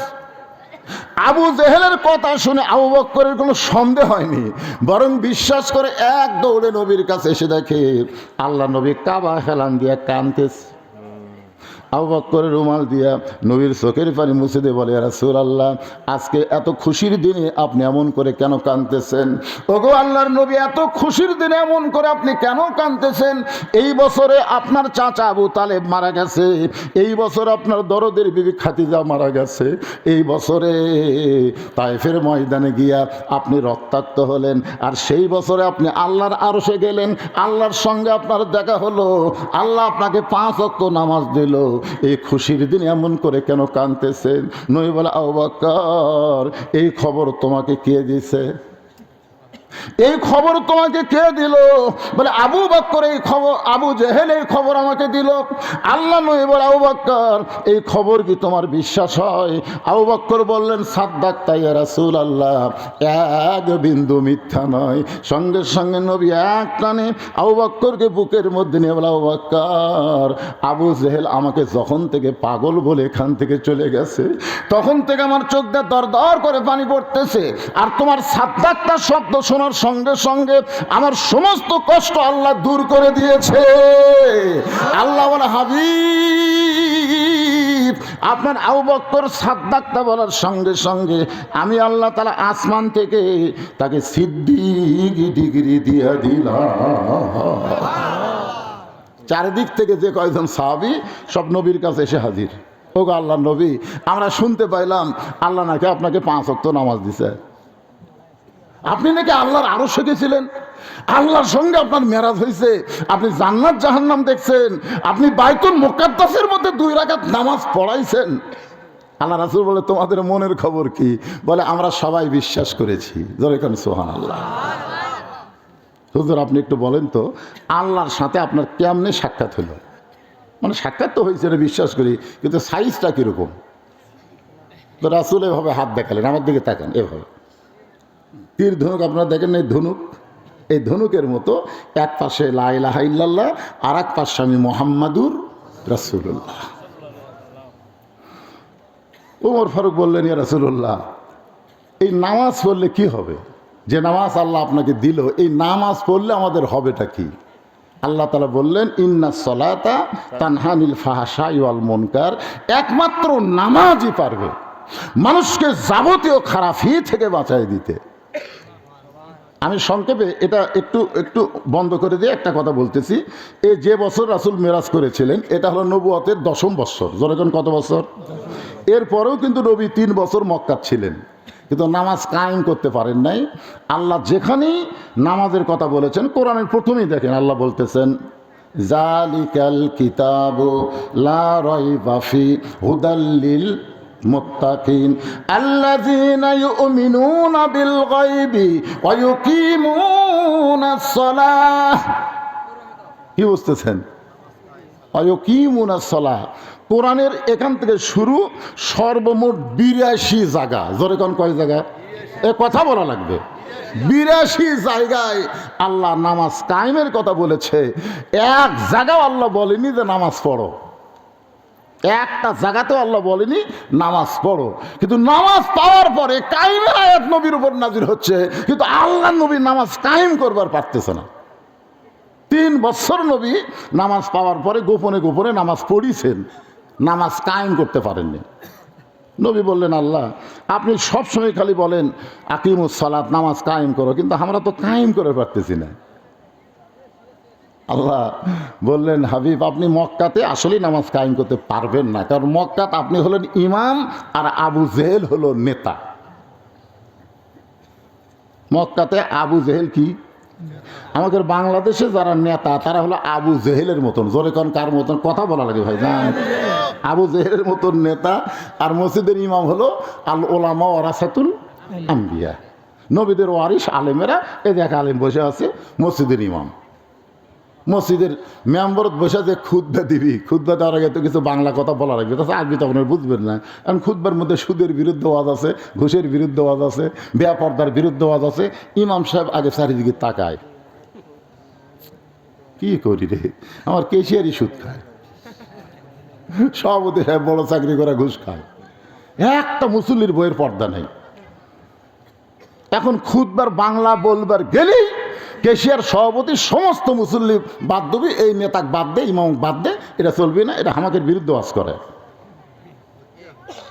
আল্লাহর নবী ছিলেন ইমাম আর আবু জেহেল ছিল নেতা, যার কারণে মক্কায় 3 বছর নামাজ গোপনে হয়েছে, প্রকাশ্যে নামাজ কায়েম হয়নি। প্রকাশ্যে নামাজ কায়েম করতে গেলে আল্লাহ বলেছেন আল্লাযীনা ইম্মাক্কান্নাহুম ফিল আরদ। মুসলমানের মধ্যে কাউকে যখন ক্ষমতার চেয়ার দেওয়া হবে, তার 1 নম্বর দায়িত্ব হলো বাল্য বিয়ে বন্ধ করা। একদম ঠিক আছে। 1 নম্বর দায়িত্ব হলো মাদক মুক্ত সমাজ করা। 1 নম্বর দায়িত্ব হলো বেপরদা নারী মুক্ত সমাজ গড়া। 1 নম্বর দায়িত্ব হলো পদ্মা সেতু নির্মাণ করা। 1 নম্বর দায়িত্ব হলো রাস্তার উপর ওভার রাস্তা করা, নাকি? যতগুলা দায়িত্ব, এগুলা দায়িত্ব কিন্তু 1 নম্বর না। 1 নম্বর দায়িত্ব হলো আকামুস সালাত, নামাজ কায়েম করা। আজকে বাপে নামাজ পড়ে, বেটা নামাজ পড়ে না, দাদা নামাজ পড়ে, নাতি নামাজ পড়ে না, স্বামী নামাজ পড়ে, বউ নামাজ পড়ে না। ধরে কোন কথা কন না কেন? আবার বউ নামাজ পড়ে, স্বামী নামাজ পড়ে না। আপনি জানেন ইচ্ছা করে 1 ওয়াক্ত নামাজ বাদ দিলে তার শাস্তি কি? মান তারাকা সালাত মুতাম্মিদান ফাকাত কাফারা। ইচ্ছা করে 1 ওয়াক্ত নামাজ বাদ দিলে সে কুফরি করলো। এই জন্যে এলা আমাকে কয় না, মামা বললো না, এই কথাটা খুবই মনে কষ্ট লাগলো। যে ওয়াজ হচ্ছে কিন্তু মানুষ পরিবর্তন হচ্ছে না। ওয়াজ দিয়ে মানুষ পরিবর্তন হলে নবীর চাইতে ভালো ওয়াজ কেউ জানে? সেই নবীর ওয়াজ দেয়া আবু জেহেল পরিবর্তন হয়নি। আবু জেহেল সাইজ করা লাগছে বদরের যুদ্ধ। জোরে কথা কন না কেন? আরে কথা বলা লাগবে না। ওয়াজ দিয়ে আমাকে ওয়াজ দিয়ে কি হচ্ছে? ও যে একটা সাইকেলের রুহুল আমিন যুক্তিবাদী কয় না, যে একটা টিউব কানা হয়ে গেছে, এখন ওই টিউব খুলে একটা পটি মারছে, আবার কিছু দূর যাওয়ার পরে আবার টিউব কানা হচ্ছে, আবার খুলে একটা পটি মারছে। আমরা বক্তারা মাঝে মধ্যে আসি, কানা টিউব পটি দেই, কিন্তু খালি পটি দিলে হবে না, ওই কানা টিউব পাল্টে নতুন টিউব লাগান লাগবে। জোরে করে কথা বল না কেন? ওয়াজ হচ্ছে পটি পটি, এই পটি মারতেছি, খালি পটি দিয়ে কাম হবে? এই জন্যে আনুনাজ্জিলু মিনাল কুরআনি মা হুয়া শিফাউ ওয়া রাহমাতুল লিল মুমিনিন। আল্লাহু আকবার। সমস্ত সাহাবীরা নবীকে ঘিরে ধরে বলতেছে, ইয়া রাসূলুল্লাহ, এই 5 ওয়াক্ত নামাজ সম্পর্কে একটু আমাদের বলেন, যে নামাজ আদায় করলে যাবতীয় খারাপি থেকে আল্লাহ আমাদেরকে বাঁচায় দিবে, তাহলে সেই নামাজের দরকার আছে না নাই? দরকার আছে না নাই? তাহলে বাংলাদেশে নামাজ কায়েম হয়ে যাক, প্রত্যেকটা ছেলের হাতে 5G কেন 6, 7G মোবাইল থাকবে, ওরা কোনোদিন অশ্লীল ভিডিও দেখবে না, দেখবে না। এশার নামাজ পড়ে বাড়ির যে তুই দেখবার চাই, আজহারির ওয়াজ দেখবি, বদরুশিদের ওয়াজ শুনবি, আমির হামজার ওয়াজ শুনবি, দুই একটা ইসলামী সঙ্গীত শুনবি, মন মিন শারিল ওয়াসিল খান্নাস, মিন শারিল ওয়াসিল খান্নাস, ভেতরকার নফস বলবি, কে রে জানলা দরজা বন্ধ আছে, কম্বলের তলে একটু সাইজ করে একটু অপেরা মিনিট একটা টিপি দিত, তখন ইমান বলবে, পাগলা জানলা দরজা বন্ধ থাকলে কি হবে রে, আমার আল্লাহর চোখ বন্ধ নেই। জোরে কোন কথা ঠিক করে, যারা নামাজ পড়ে তারা বিশ্বাস করবে কেউ না দেখলেও কে দেখতেছে। এই নামাজটা যখন কায়েম হবে তখন এই বিশ্বাস আসবে। একটু মনোযোগ। আল্লাহ নবী বললেন, সাহাবীরা রে, সর্বসাকুল্য আল্লাহ তাআলা আমাকে 5 ওয়াক্ত নামাজ দিয়েছে। ফজরের ফরজ হলো 2 রাকাত। আমার কথার দিকে খেয়াল করবেন, ফজরের ফরজ হলো কয় রাকাত? ফজরের ফরজ হলো 2 রাকাত।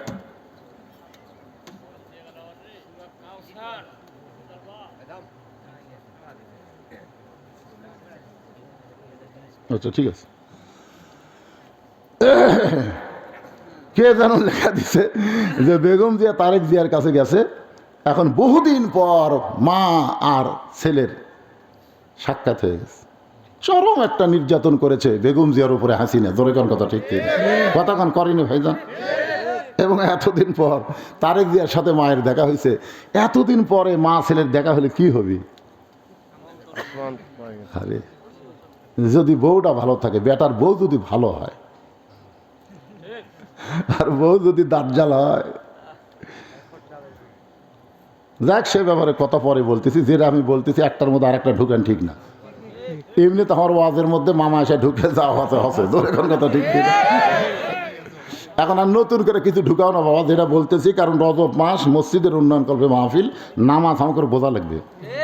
ফজরের ফরজ হলো 2 রাকাত। জোরে বলেন কয় রাকাত? 2 রাকাত। যোহরের ফরজ হলো 4 রাকাত। আসরের ফরজ হলো 4 রাকাত। মাগরিবের ফরজ হলো 3 রাকাত। এশার ফরজ হলো 4 রাকাত। এই সর্বসাকুল্যে 17 রাকাত নামাজ আল্লাহ আমাকে দিয়েছে।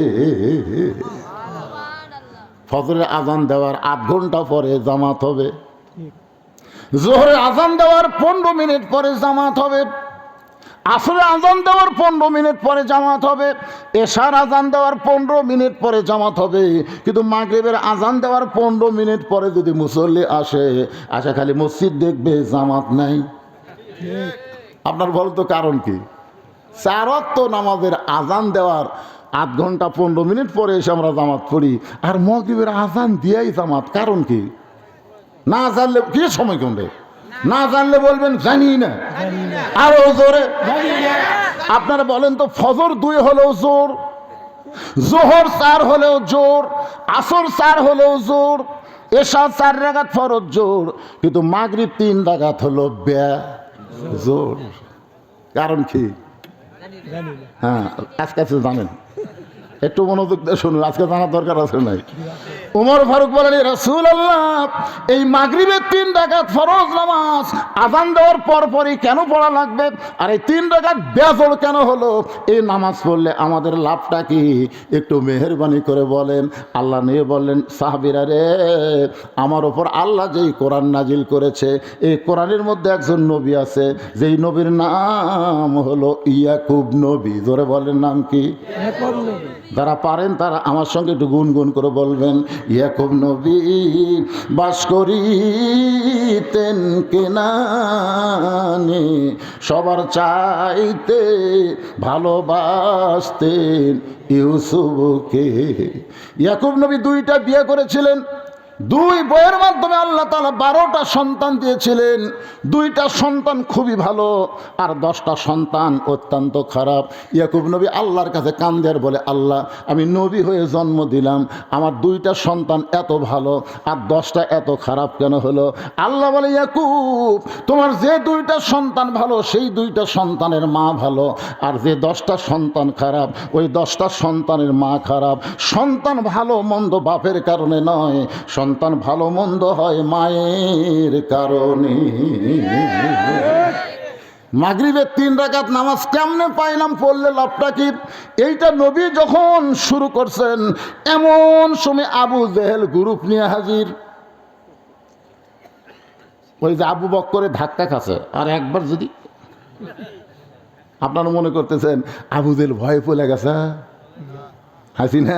হাসিনা পড়ে যায় কি করতেছে, ওই খালি গ্রুপ নিয়ে আসার চেষ্টা করতেছে। জোরের কথা কন না।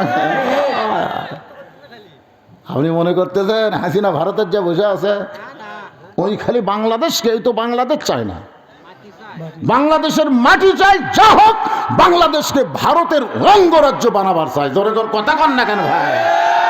মেজর ডালিম এতদিন পর বাড়াছে, আপনারা জানেন মেজর ডালিম বাড়াছে জানে? শেখ মুজিবুরকে কেউ হত্যা করেনি, উনি বলেছেন ক্রস ফায়ার, হত্যা না করলে বাংলাদেশ ভারত হয়ে যেত, এ কারণে তারা হত্যা করছে। কেন হত্যা করছে, কি কারণে হত্যা করছে, সব কথা বলা হচ্ছে।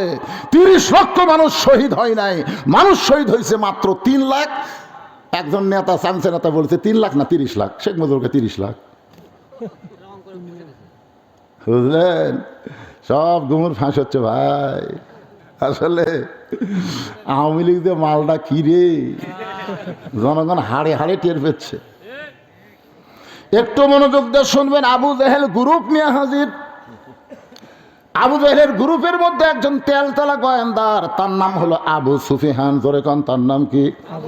তেলতেলা। প্রত্যেকটা নেতার তেলতেলা আছে না নাই? যেমন হাসিনার তেলতেলার নাম হলো ওবায়দুল কাদের তেলতেলা। হাসিনা ভয়ে কিন্তু সেই দিনই পলাছে, আর তেলতেলা কিন্তু 3 মাস বাংলাদেশের মধ্যেই ছিল। আজকে দেখলাম বিএনপির এক নেতা এই তেলতেলাক আশ্রয় দিছে। আসলে ফখরুল আর ওবায়দুল তলে তলে দুল দুল। জোরে কথা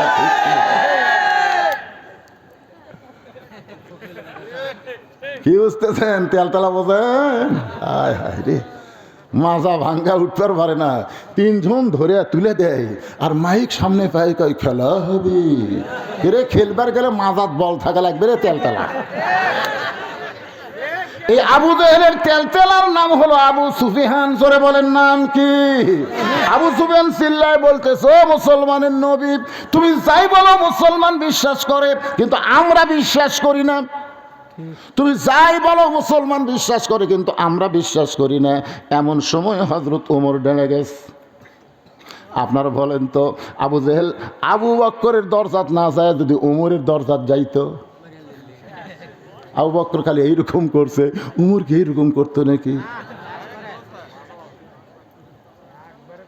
এটাতে হযরত উমর এটা আছে, এই তেলতেলা তো আর জানে না।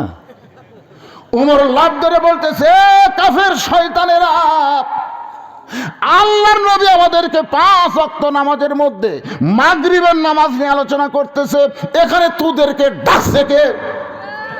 এই শয়তানেরা। যেই কসে নবী যদি খালি বলতো ওমর ওই আমার সকালবেলা পাগলা হয়ে গেছে, আবু জেহেল সকালে পাগলা কষে আবার গ্রুপ লিয়াচ্ছে ধর। আপনারা বলেন তো, আলিয়ার উপর যদি 2 জন দৌড়ে আসা ধরে, একটাও বাঁচবি? কথা কর না, কান বাঁচবি?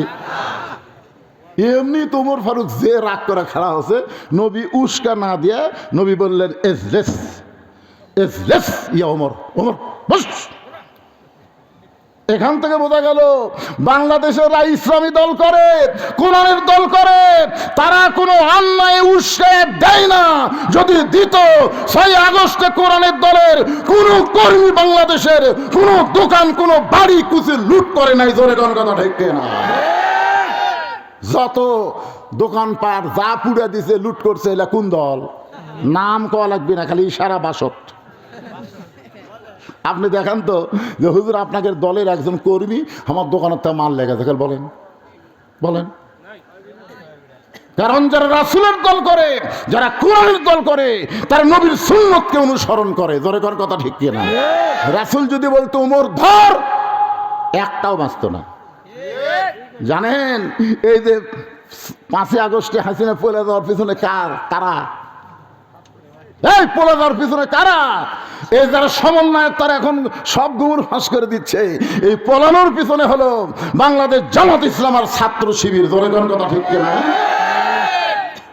আজ থেকে 10 বছর আগে ওরা হাসিনা সাইজ করে পারতো, কিন্তু তখন করেনি। আল্লাহর দিকে তাকায় ছিল যে আল্লাহ কবে আবাবিল পাখি পাঠায়, সেই দিন সাইজ হবে। আপনারা কোন তো 6ই আগস্ট ঘোষণার পরে একদিন আগে কেন ডাক দেওয়া হলো? ঢাকা অ্যাটাক কিন্তু 6ই আগস্ট ঘোষণা করা হলো না, পরে আবার এটা একদিন আগে ডাক দেওয়া হলো। কারণ কি? পাখি যে রেডি হয়ে আসা।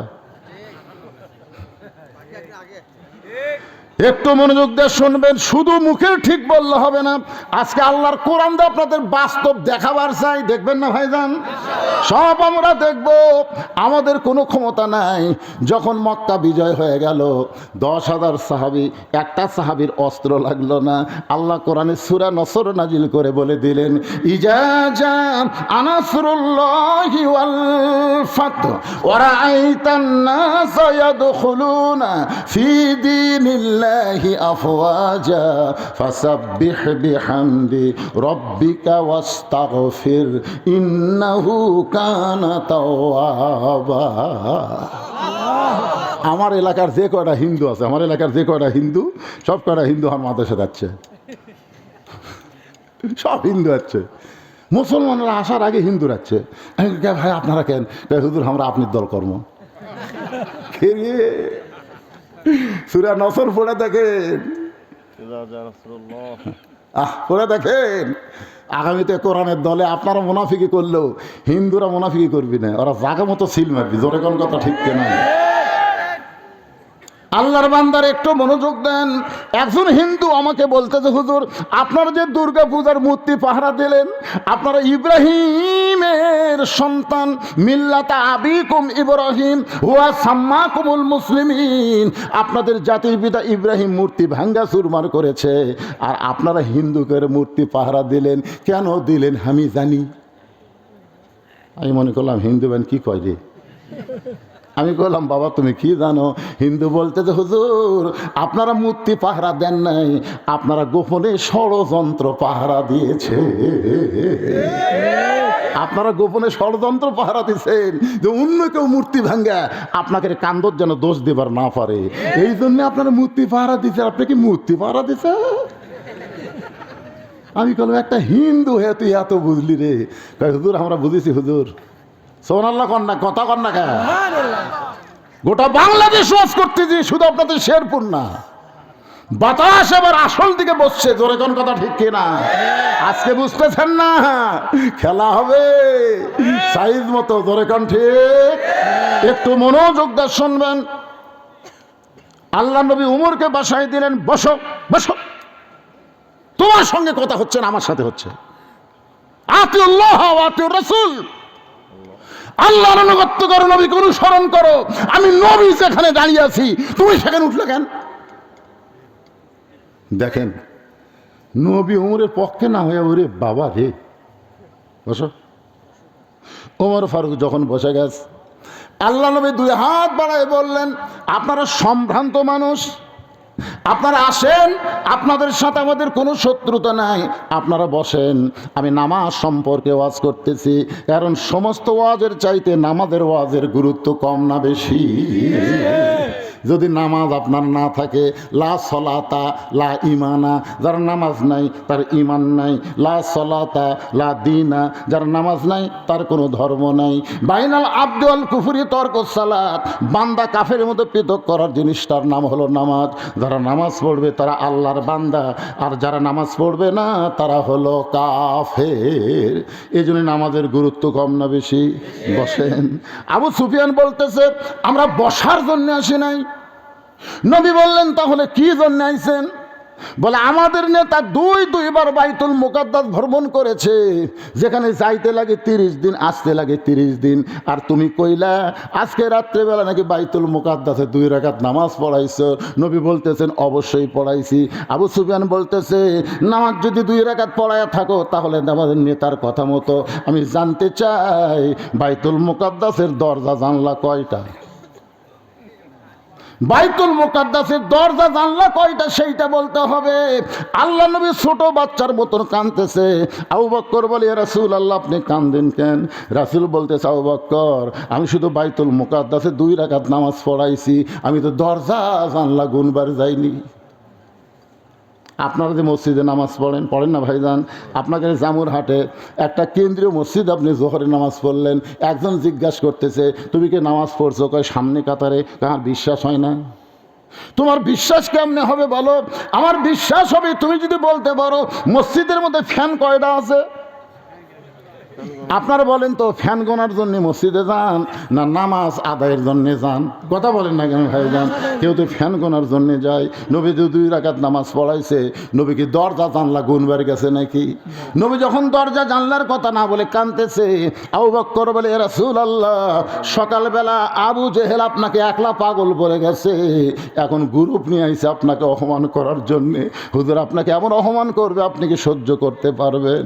আল্লাহ নবী যখন চোখের পানি ফেলতেছে, এমন সময় আল্লাহ তাআলা তুইজ্জু মান তাশা তুযিল্লু মান তাশা বিয়াদিকাল খায়র ইন্নাকা আলা কুল্লি শাইইন কাদির। আল্লাহ ফেরেশতা জিবরাইলকে পাঠিয়ে দিয়ে বলতেছে ওগো নবী আপনি চোখের পানি মোছেন, আপনি কাঁদবেন না। ওয়ারাফা'না লাকা যিকরাক, আল্লাহ আপনাকে এমন সম্মান দিয়েছে আপনার কান্দা লাগবে না। ওই গোটা বাইতুল মুকাদ্দাস আপনার সামনে হাজির করব, আমার হাতের উপর বাইতুল মুকাদ্দাস ঘোরাতে থাকবো, আপনি দরজা জানলা গুনে গুনে এদের প্রশ্নের উত্তর দিয়ে দেন। ফেরেশতা জিবরাইল বাইতুল মুকাদ্দাস হাতের উপর হাজির করে নবীর সামনে যখন ঘোরাতে থাকে, নবীর দরজা জানলা গুনে গুনে যখন উত্তর দিয়ে দেয়, আবু জেহেল বলতেছে চলো যাই। আবু সুফিয়ান বলে নেতা অপমান করার জন্য আমরা সকলে মিলে আসলাম, তাহলে চলো যাই কেন বলতেছেন? বলে খামাকা গন্ডগোল করা লাভ কি, চলো যাই। এখন নেতা যখন বলেছে চলো যাই, চামচারা কি করবে? সবাই চলে যাচ্ছে, কিন্তু আবু সুফিয়ান যে তেলা জোরে কোন কি ওবায়দুল কাদেরের মার্কা, এই জন্য তেলে খালি পিছন দিকে যায় আর বলে নেতা চলো যাই বুঝলাম না। এই চলো যাই বুঝলাম না বলে চলো যাই যদি বুঝবার চাস তাহলে ঘরের মধ্যে ঢোক। ঘরের মধ্যে ঢুকে দরজা জানলা বন্ধ করে বলতেছে আবু সুফিয়ান রে, এই চলো যাইয়ের অর্থ হলো আব্দুল্লাহর এতিম পোলা আল্লাহর নবী।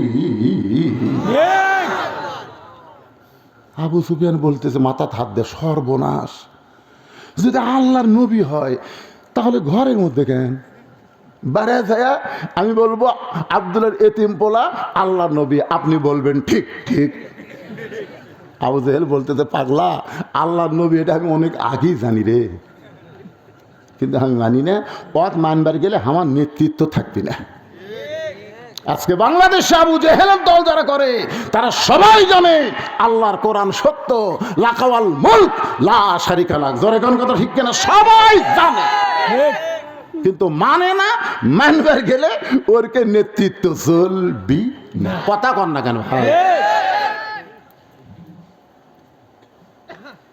একটু মনোযোগ দিয়ে শুনবেন। আল্লাহর নবী মাগরিবের 3 রাকাত ফরজ নামাজের কথা বলতেছেন। 2টা সন্তান এত ভালো ওদের মা ভালো, আর 10টা সন্তান এত খারাপ ওদের মা খারাপ। তাহলে আমরা যদি ভালো সন্তান চাই, ভালো কিসের দরকার? আরো জোরে কোন? এই যে কতগুলো ছেলে বাইরে ঘুরতেছে, ওরা কিন্তু ধান্দাত আছে, পোলা কখন দিবি ওটা মিস করা যাবে না, আছে না নাই? ওই যে বাহিরের সন্তানগুলো ঘুরতেছে, সন্তানের কোনো দোষ নাই।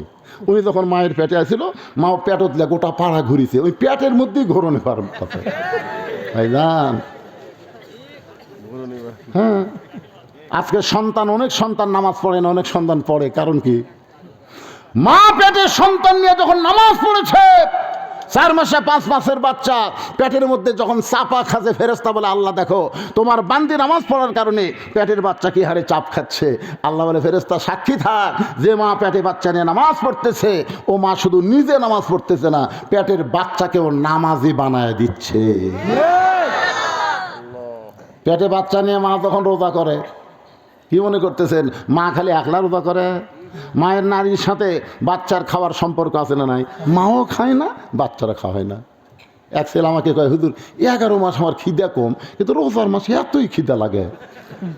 আমি বললাম তোর মা বাসাতে? কয় হ্যাঁ। তো মাওক দেখো, তুই মাওক যা বলতে কে মা 11 মাস আমার খিদা কম, রোজার মাসে এত খিদা লাগে কেন? মা বলতেছে তোর দাদি এই সর্বনাশ করছে, তোর দাদি। রমজান মাসে তুই আমার পেটের মধ্যে ছিলি, তোর দাদি কইছে বৌমা এ রোজা থাকতে পারবো না, রোজা থাকলে পেটের বাচ্চা শুকা যাবি। খবরদার, খালি তুই কি তাজা থার জন্য আমিও খাসি তুইও খাসি। রমজান মাসে পেটের মধ্যেই তোর খাওয়ার অভ্যাস আছে, বাইরে এসে তুই রোজা থাকবার পারবো? এই দিন একটা নেপোলিয়ন বলেছে ভালো একটা সন্তান যদি চান, ভালো একটা মায়ের দরকার। জোরে কোন কিসের দরকার? ভালো মায়ের দরকার। ভালো মা যদি আমরা পাওয়ার চাই, আল্লাহ কোরআনে বলেছেন অকরনা ফি বুয়ুতিকুন্না ওয়ালা তাবাররুজনা তাবাররুজাল জাহিলিয়াতিল উলা। জোরে বলেন সুবহানাল্লাহ। আমার মায়েরা যারা পর্দার অন্তর আছেন, ও মা আপনাদের কথা একটু পরে আসতেছি। এই মাগরিবের নামাজ নিয়ে একটু কথা বলবো। একেবারে লাল রক্তের পাঞ্জাবি নিয়ে ইয়াকুব নবীর সামনে হাজির 10 জন। জোরে কম কয়জন?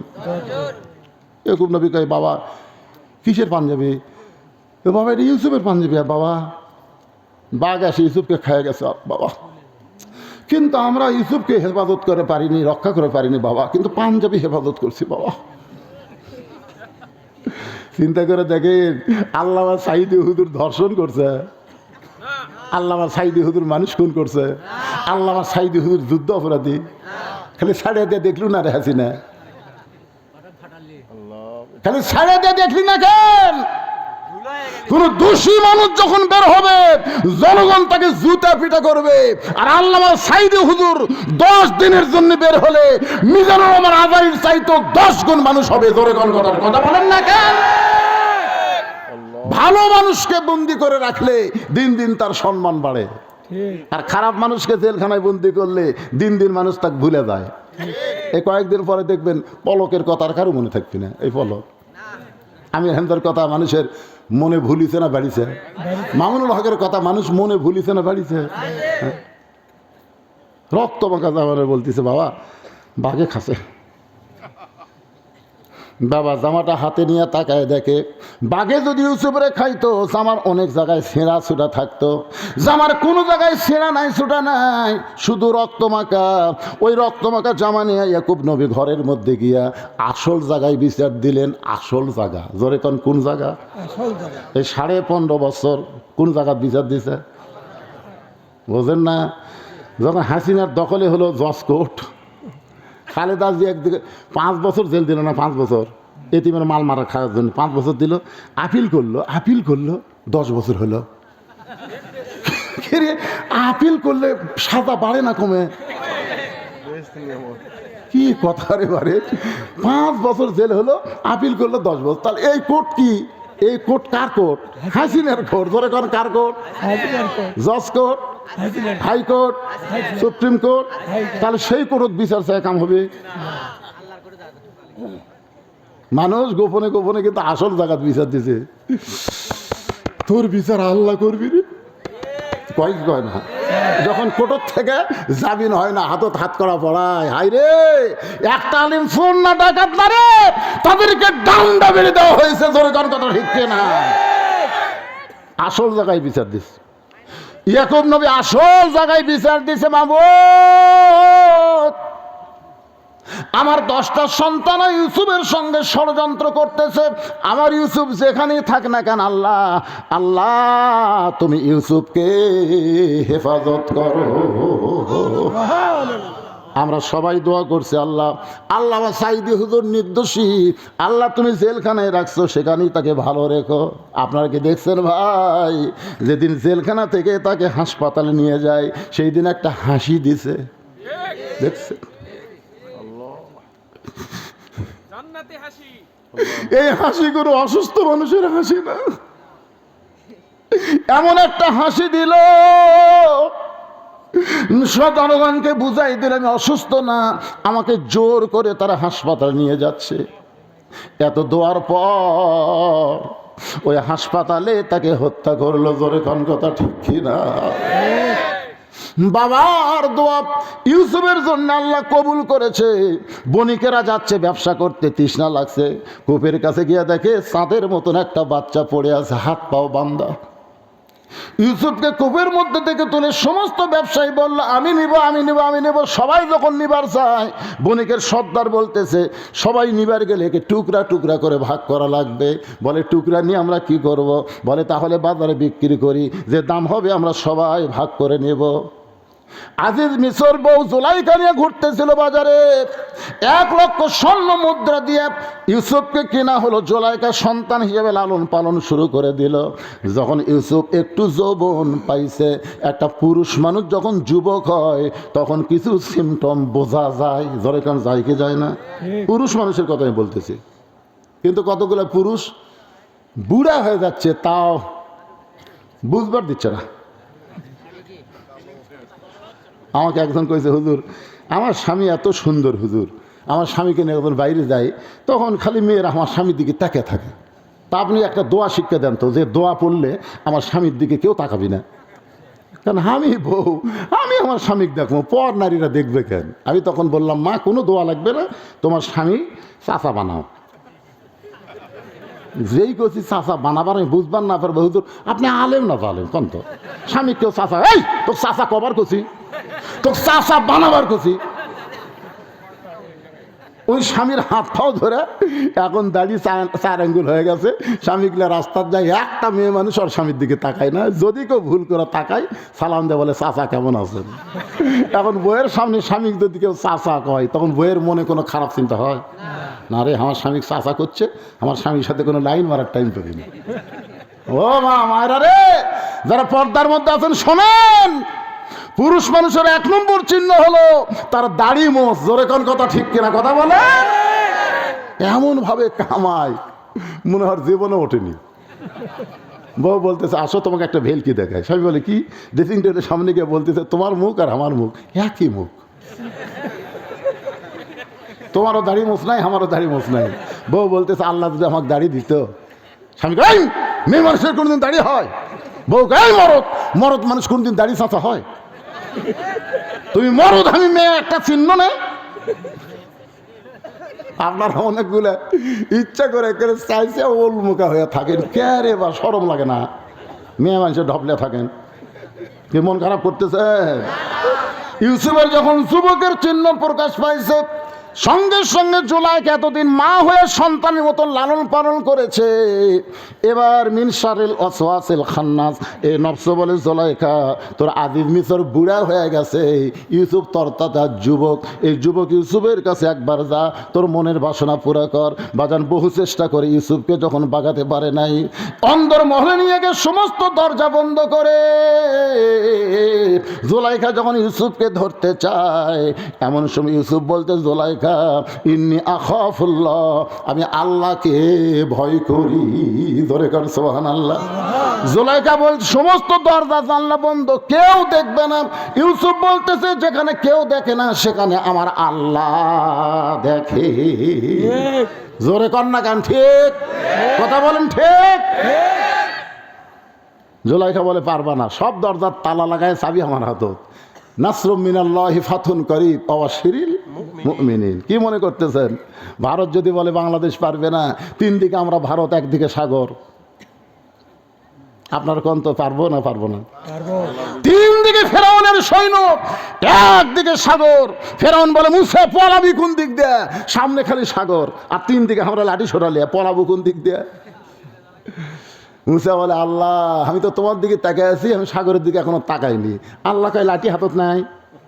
দেখেন লাঠি কিন্তু লাগবে, লাঠির লম্বা হয় 3 হাত, আর হাতত থাকবে একটা খুর, বুঝলেন? 3 হাতার লাঠি আর হাতত খুর। ওই ভারতের মালওয়ানের বাচ্চারা যখন বাংলাদেশে ঢুকবি তখন লাঠি দিয়ে পাড়া ফেলে দিয়ে খুর দিয়ে কাটে, গোড়া কাটুক আর আগা কাটুক, কাটা খালি পোলটা দেওয়া লাগবে। জোরে কর কথা দেখতে কারণ মুসলমানই করা লাগবে, তো খাতনা করা লাগবে না। আপনার কি মনে করতেছেন আমার ওয়াজ খালি আপনাকে এলাকা থাকতেছে? এই ওয়াজ মিডিয়ার মাধ্যমে ভারতও তো চলে যাচ্ছে। তোর কোন কথা ঠিক? চিন্তা করবি, ঢুকিস না রে, ওরা কিন্তু লাঠিটা ফেলা দিয়ে খাতনা করে ছেড়ে দিবে। লিল্লাহে তাকবীর। একটু মনোযোগ দিয়ে শোনেন। জুলাইখা বহু চেষ্টা করতেছে ইউসুফের সঙ্গে খারাপি করবে, ইউসুফের সঙ্গে আল্লাহ থাকার কারণে সমস্ত দরজা খুলে গেছে চাবি ছাড়া। জোরে কান সুবহানাল্লাহ। শেষ দরজা ইউসুফ যখন জানাইছে, জুলাইখা এক দৌড়ে গিয়ে পেছনের জামা খামছে ধরে বলে, ইউসুফ রে তুমি যতই চেষ্টা করো তোমাকে পলাবার দেব না। যার কলিজায় আল্লাহর ভয় তার কি কোনোদিন জামার চিন্তা হয়? বাবান যখন আল্লাহর ভয়ে চলে গেছে, পিছনের জামা ছেড়ে গেছে, জুলাইখা তখন কিছুই করবার পারলো না। তখন হাসিনার মতন ছলনাময়ী হয়ে বিচারকের সামনে গিয়ে কাঁদতেছে আর বলতেছে, বহু চেষ্টা করলাম আমার সন্তানকে ভালো মানুষ করার জন্য, কিন্তু সেই ইউসুফ আর সন্তান থাকলো না। আজকে অন্দরমহলে সুযোগ পেয়ে আমাকে ধর্ষণ করবার চাইছিল, সমস্ত বিচারক তাই নাউজুবিল্লাহ, সন্তান হয়ে মাকে ধর্ষণ করবে, এইটা কেমন কথা? ও জুলাইখা কাঁদেন না, অবশ্যই আপনার বিচার হবে। বিনা তদন্তে বিচার করার জন্য ইউসুফকে যখন নিয়ে আসা হয়েছে, হাজার হাজার মানুষ ময়দানে দাঁড়িয়ে আছে। ইউসুফ নবীর চেহারার দিকে তাকায় সবাই চিন্তা করে, এই মানুষ কোনদিন যুদ্ধ অপরাধী হতে পারে না, এই মানুষ 50 বছর কোরআনের হক তাফসীর করেছে, সেই মানুষ কোনোদিন মানুষের ধর্ষণ করতে পারে না। জোরে কোন কথা ঠিক কি না? ইউসুফ নবীর চেহারার দিকে সবাই তাকায় দেখতেছে, এই মানুষ এই জুলাইখারে কেমনে ধর্ষণ করবার চায়, এত সুন্দর মানুষ কোনোদিন এই কাজ করবে না। সবাই যখন এই চিন্তা করতেছে, আর বিচারকেরা বলতেছে, ইউসুফ রে তুমি কত বড় নিমক হারাম, যে তোমাকে মায়ের মতন লালন পালন করলো, আর তুমি তাকে ধর্ষণ করবার চাও, তুমি কত বড় নিমক হারাম। ইউসুফ নবী চোখের পানি বের করে কাঁদতেছে, কিছুই বলার নাই। এমন সময় মায়ের কোল থেকে 2.5 মাসের একটা বাচ্চা জবান খুলে, আমার আল্লাহ দিয়েছে তো ইজ্জুমান তাসা, সম্মান দেওয়ার মালিককে। ওই বাচ্চা বলতেছে, ও বিচারকেরা, শুধু অভিযোগ শুনে বিচার করলে হবে না, তদন্ত করে বিচার করো। সমস্ত লোক বলে, কে কথা কয় রে, দেখা যায় না কথা কে কয়। মা দৌড়ে গিয়ে বিচারকের সামনে বাচ্চাকে দিয়ে বলে, মাত্র 2.5 মাসের বাচ্চা, আমার জবান ফুটে গেছে। বাচ্চাকে টেজের উপর রাখা হলো। বাচ্চা বলে, বিচারকেরা তদন্ত করে দেখো, ইউসুফের জামা সামনে যদি ছেঁড়া হয় তাহলে বুঝবা ইউসুফ জুলাইখাকে ধর্ষণ করবার চাইছিল, আর জুলাইখা বহু চেষ্টা করে ইউসুফের হাত থেকে রক্ষা পাইছে। এখন তোমরা তাকায় দেখো তো, সামনের দিকে যদি জামা ছেঁড়া হয় তাহলে ইউসুফ দোষী, আর জামা যদি পিছন দিকে ছেঁড়া হয় ইউসুফ পলাবার চাইছে, কিন্তু জুলাইখা জোর করে তাকে ধর্ষণ করাতে বাধ্য করবার চাইছে।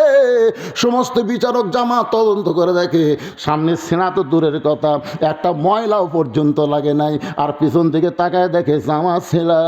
এখন সব বিচারক চোখ বন্ধ করে মনে মনে চিন্তা করে, জুলাইখা তুমি দোষী, ইউসুফ নির্দোষী। সমস্ত বিচারক চোখ বন্ধ করে চিন্তা করে, ইউসুফ তুমি নির্দোষী, কিন্তু জুলাইখার স্বামী আজিজ মিসর প্রধানমন্ত্রী হওয়ার কারণে আমরা জবান বন্ধ করেছি। আল্লামা সাইদি হুজুর যে নির্দোষী, সমস্ত বিচারক কিন্তু ফাঁসির রায় দেয়নি। একজন শুধু ফাঁসির রায় দিয়েছিল, তার নাম হলো মানিক। জোরে কার নাম কি? শামসুদ্দিন মানিক। দেখেন, যারা মৃত্যুর রায় দেয়নি সব বিচারক মোটামুটি একটু সম্মানে আছে, কিন্তু মানিকের খবর কি? মানিকা কিন্তু টক শোধ বলছে, আমার জীবনে একটা আশা ছিল সাইদি সাহেবের ফাঁসি দেখা, কিন্তু আল্লাহ আমার আশা পুরা করেনি, আমি তাকে ফাঁসি দিলাম। আই রে অহংকার করে বলে, আমি ফাঁসি দিলাম, আল্লাহ গায়ে দেরি কর, তোকে সাইজ করতেছি। গলার পাতার মধ্যে শুতে আসছিল, দেখেননি ভাই? 70 লাখ টাকা কাটা নিতে, অবস্থা মারিছে, সব দেখাচ্ছে মারিছে। হাই রে ভাই, কোটর যখন লিয়ে যাচ্ছে ভাই রে, সবাই উপর দিকটা ঘুষে মারে, একজন যে কি বুঝেছে, এবার তল দে মারছে, বুঝেছে, তল দে মারিছে, একটা বিসি ফাটে। মানকা ফাঁসি দিব, কি বুঝতেছেন? বিসি নাই, পরে অপারেশন করে দেখে যে একটা আছে একটা নেই। কি মনে করতেছেন ইউসুফ আলাইহিস সালাম হলো নির্দোষী? কিন্তু সমস্ত বিচারক জবান বন্ধ করে আছে, কারণ কেমনে বলবে নির্দোষী। আজিজ মিশর বলে, রে প্রধান বিচারক রায় দাও। সমস্ত বিচারক মুখ বন্ধ করে প্রধান বিচারপতি বলতেছে, ইউসুফ তুমি দোষী। যেই বলছি ইউসুফ তুমি দোষী, সঙ্গে সঙ্গে ইউসুফ নবীর চোখ দিয়ে পানি পড়তেছে। বিনা দোষে দোষী কইরা আল্লাহ ইউসুফ দিল জেলখানা। আল্লাহ উপায় বলো না, জনম দুঃখী কপাল পোড়া নবী ইউসুফ না। আল্লাহ বলে, ইউসুফ বিনা দোষে তোমাকে জেলখানায় দিল, তোমার সম্মান কমবে না, দিন দিন তোমার সম্মান বাড়বে। ধরে গান সুবহানাল্লাহ। বিনা দোষে আল্লামা সাঈদীকে জেলের মধ্যে রাখছে, হত্যা করেছে। আপনারা বলেন তো আল্লামা সাঈদীর কি দাম কমেছে? সন্তান হলে অনেকে জানে না সাঈদী কেন নাম, সাঈদী কেন নাম এটা জানে না, মনে করে সাঈদ বোধহয় একটা ডিগ্রি। আসলে ওনার বাড়ি যে এলাকায়, ওই এলাকার নাম হলো সাঈদ খালি, যার কারণে তার নামের পিছনে লাগে সাঈদী। আমার এলাকার একটা ছেলে হয়েছে, নাম রাখছে সাঈদী। আমি বললাম সাঈদী কেন? বলে দেলার হুজুর সাঈদী হুজুরকে আমার বাড়ির মধ্যে জিয়া রাখছি। জোরে খান সুবহানাল্লাহ। আমার খালাতো বোনের একটা মেয়ে হয়েছে, খালা কয়, বাবা তুমি হুজুর মানুষ, একটা ভালো নাম রাখো, আমার নাতনির একটু ভালো নাম রাখতে চাই। আমি কইলাম, খালা নাম রাখেন হাসিনা। যেই খুঁজে হাসি না, খালা 30 মিনিট আর আমার সাথে কথা কয় না মোবাইলে। তো আমি বললাম, কে রে খালার কি হলো রে? খালা কথা কন, খালা কি হলো? এই তুই আলেম না জালেম রে? তোর কাছে একটা ভালো নাম শুনবার চালাম, আর তুই খুনি হাসিনার নাম কস। আমি তখন বললাম, সাঈদী হুজুর মরেনি রে, মানুষের কলিজায় কলিজায় পাড়ায় পাড়ায় সাঈদীর জন্ম হচ্ছে। তোর কোন কথা ঠিক কিনা? আর হাসিনা তুই এমন পচা পচলু রে, অন্তত 50 বছর কোনো মেয়ে মানুষ জন্ম নিলে, কোনো কন্যা সন্তান জন্ম নিলে ভুল করে কেউ হাসিনা থুবি না। জোরে কথা কম না। আমাকে এলাকার যারকে নাম হাসিনা আছে তার নাম কয় না। আপার নাম কি? নাম ছাড়া নাম শোনার দরকার কি?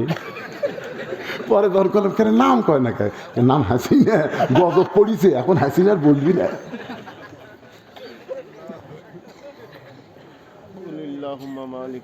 আল্লাহর বান্দার একটু খেয়াল করবেন, মাগরিবের 3 রাকাত নামাজ কেমনে পাইলাম, পড়লে লাভটা কি?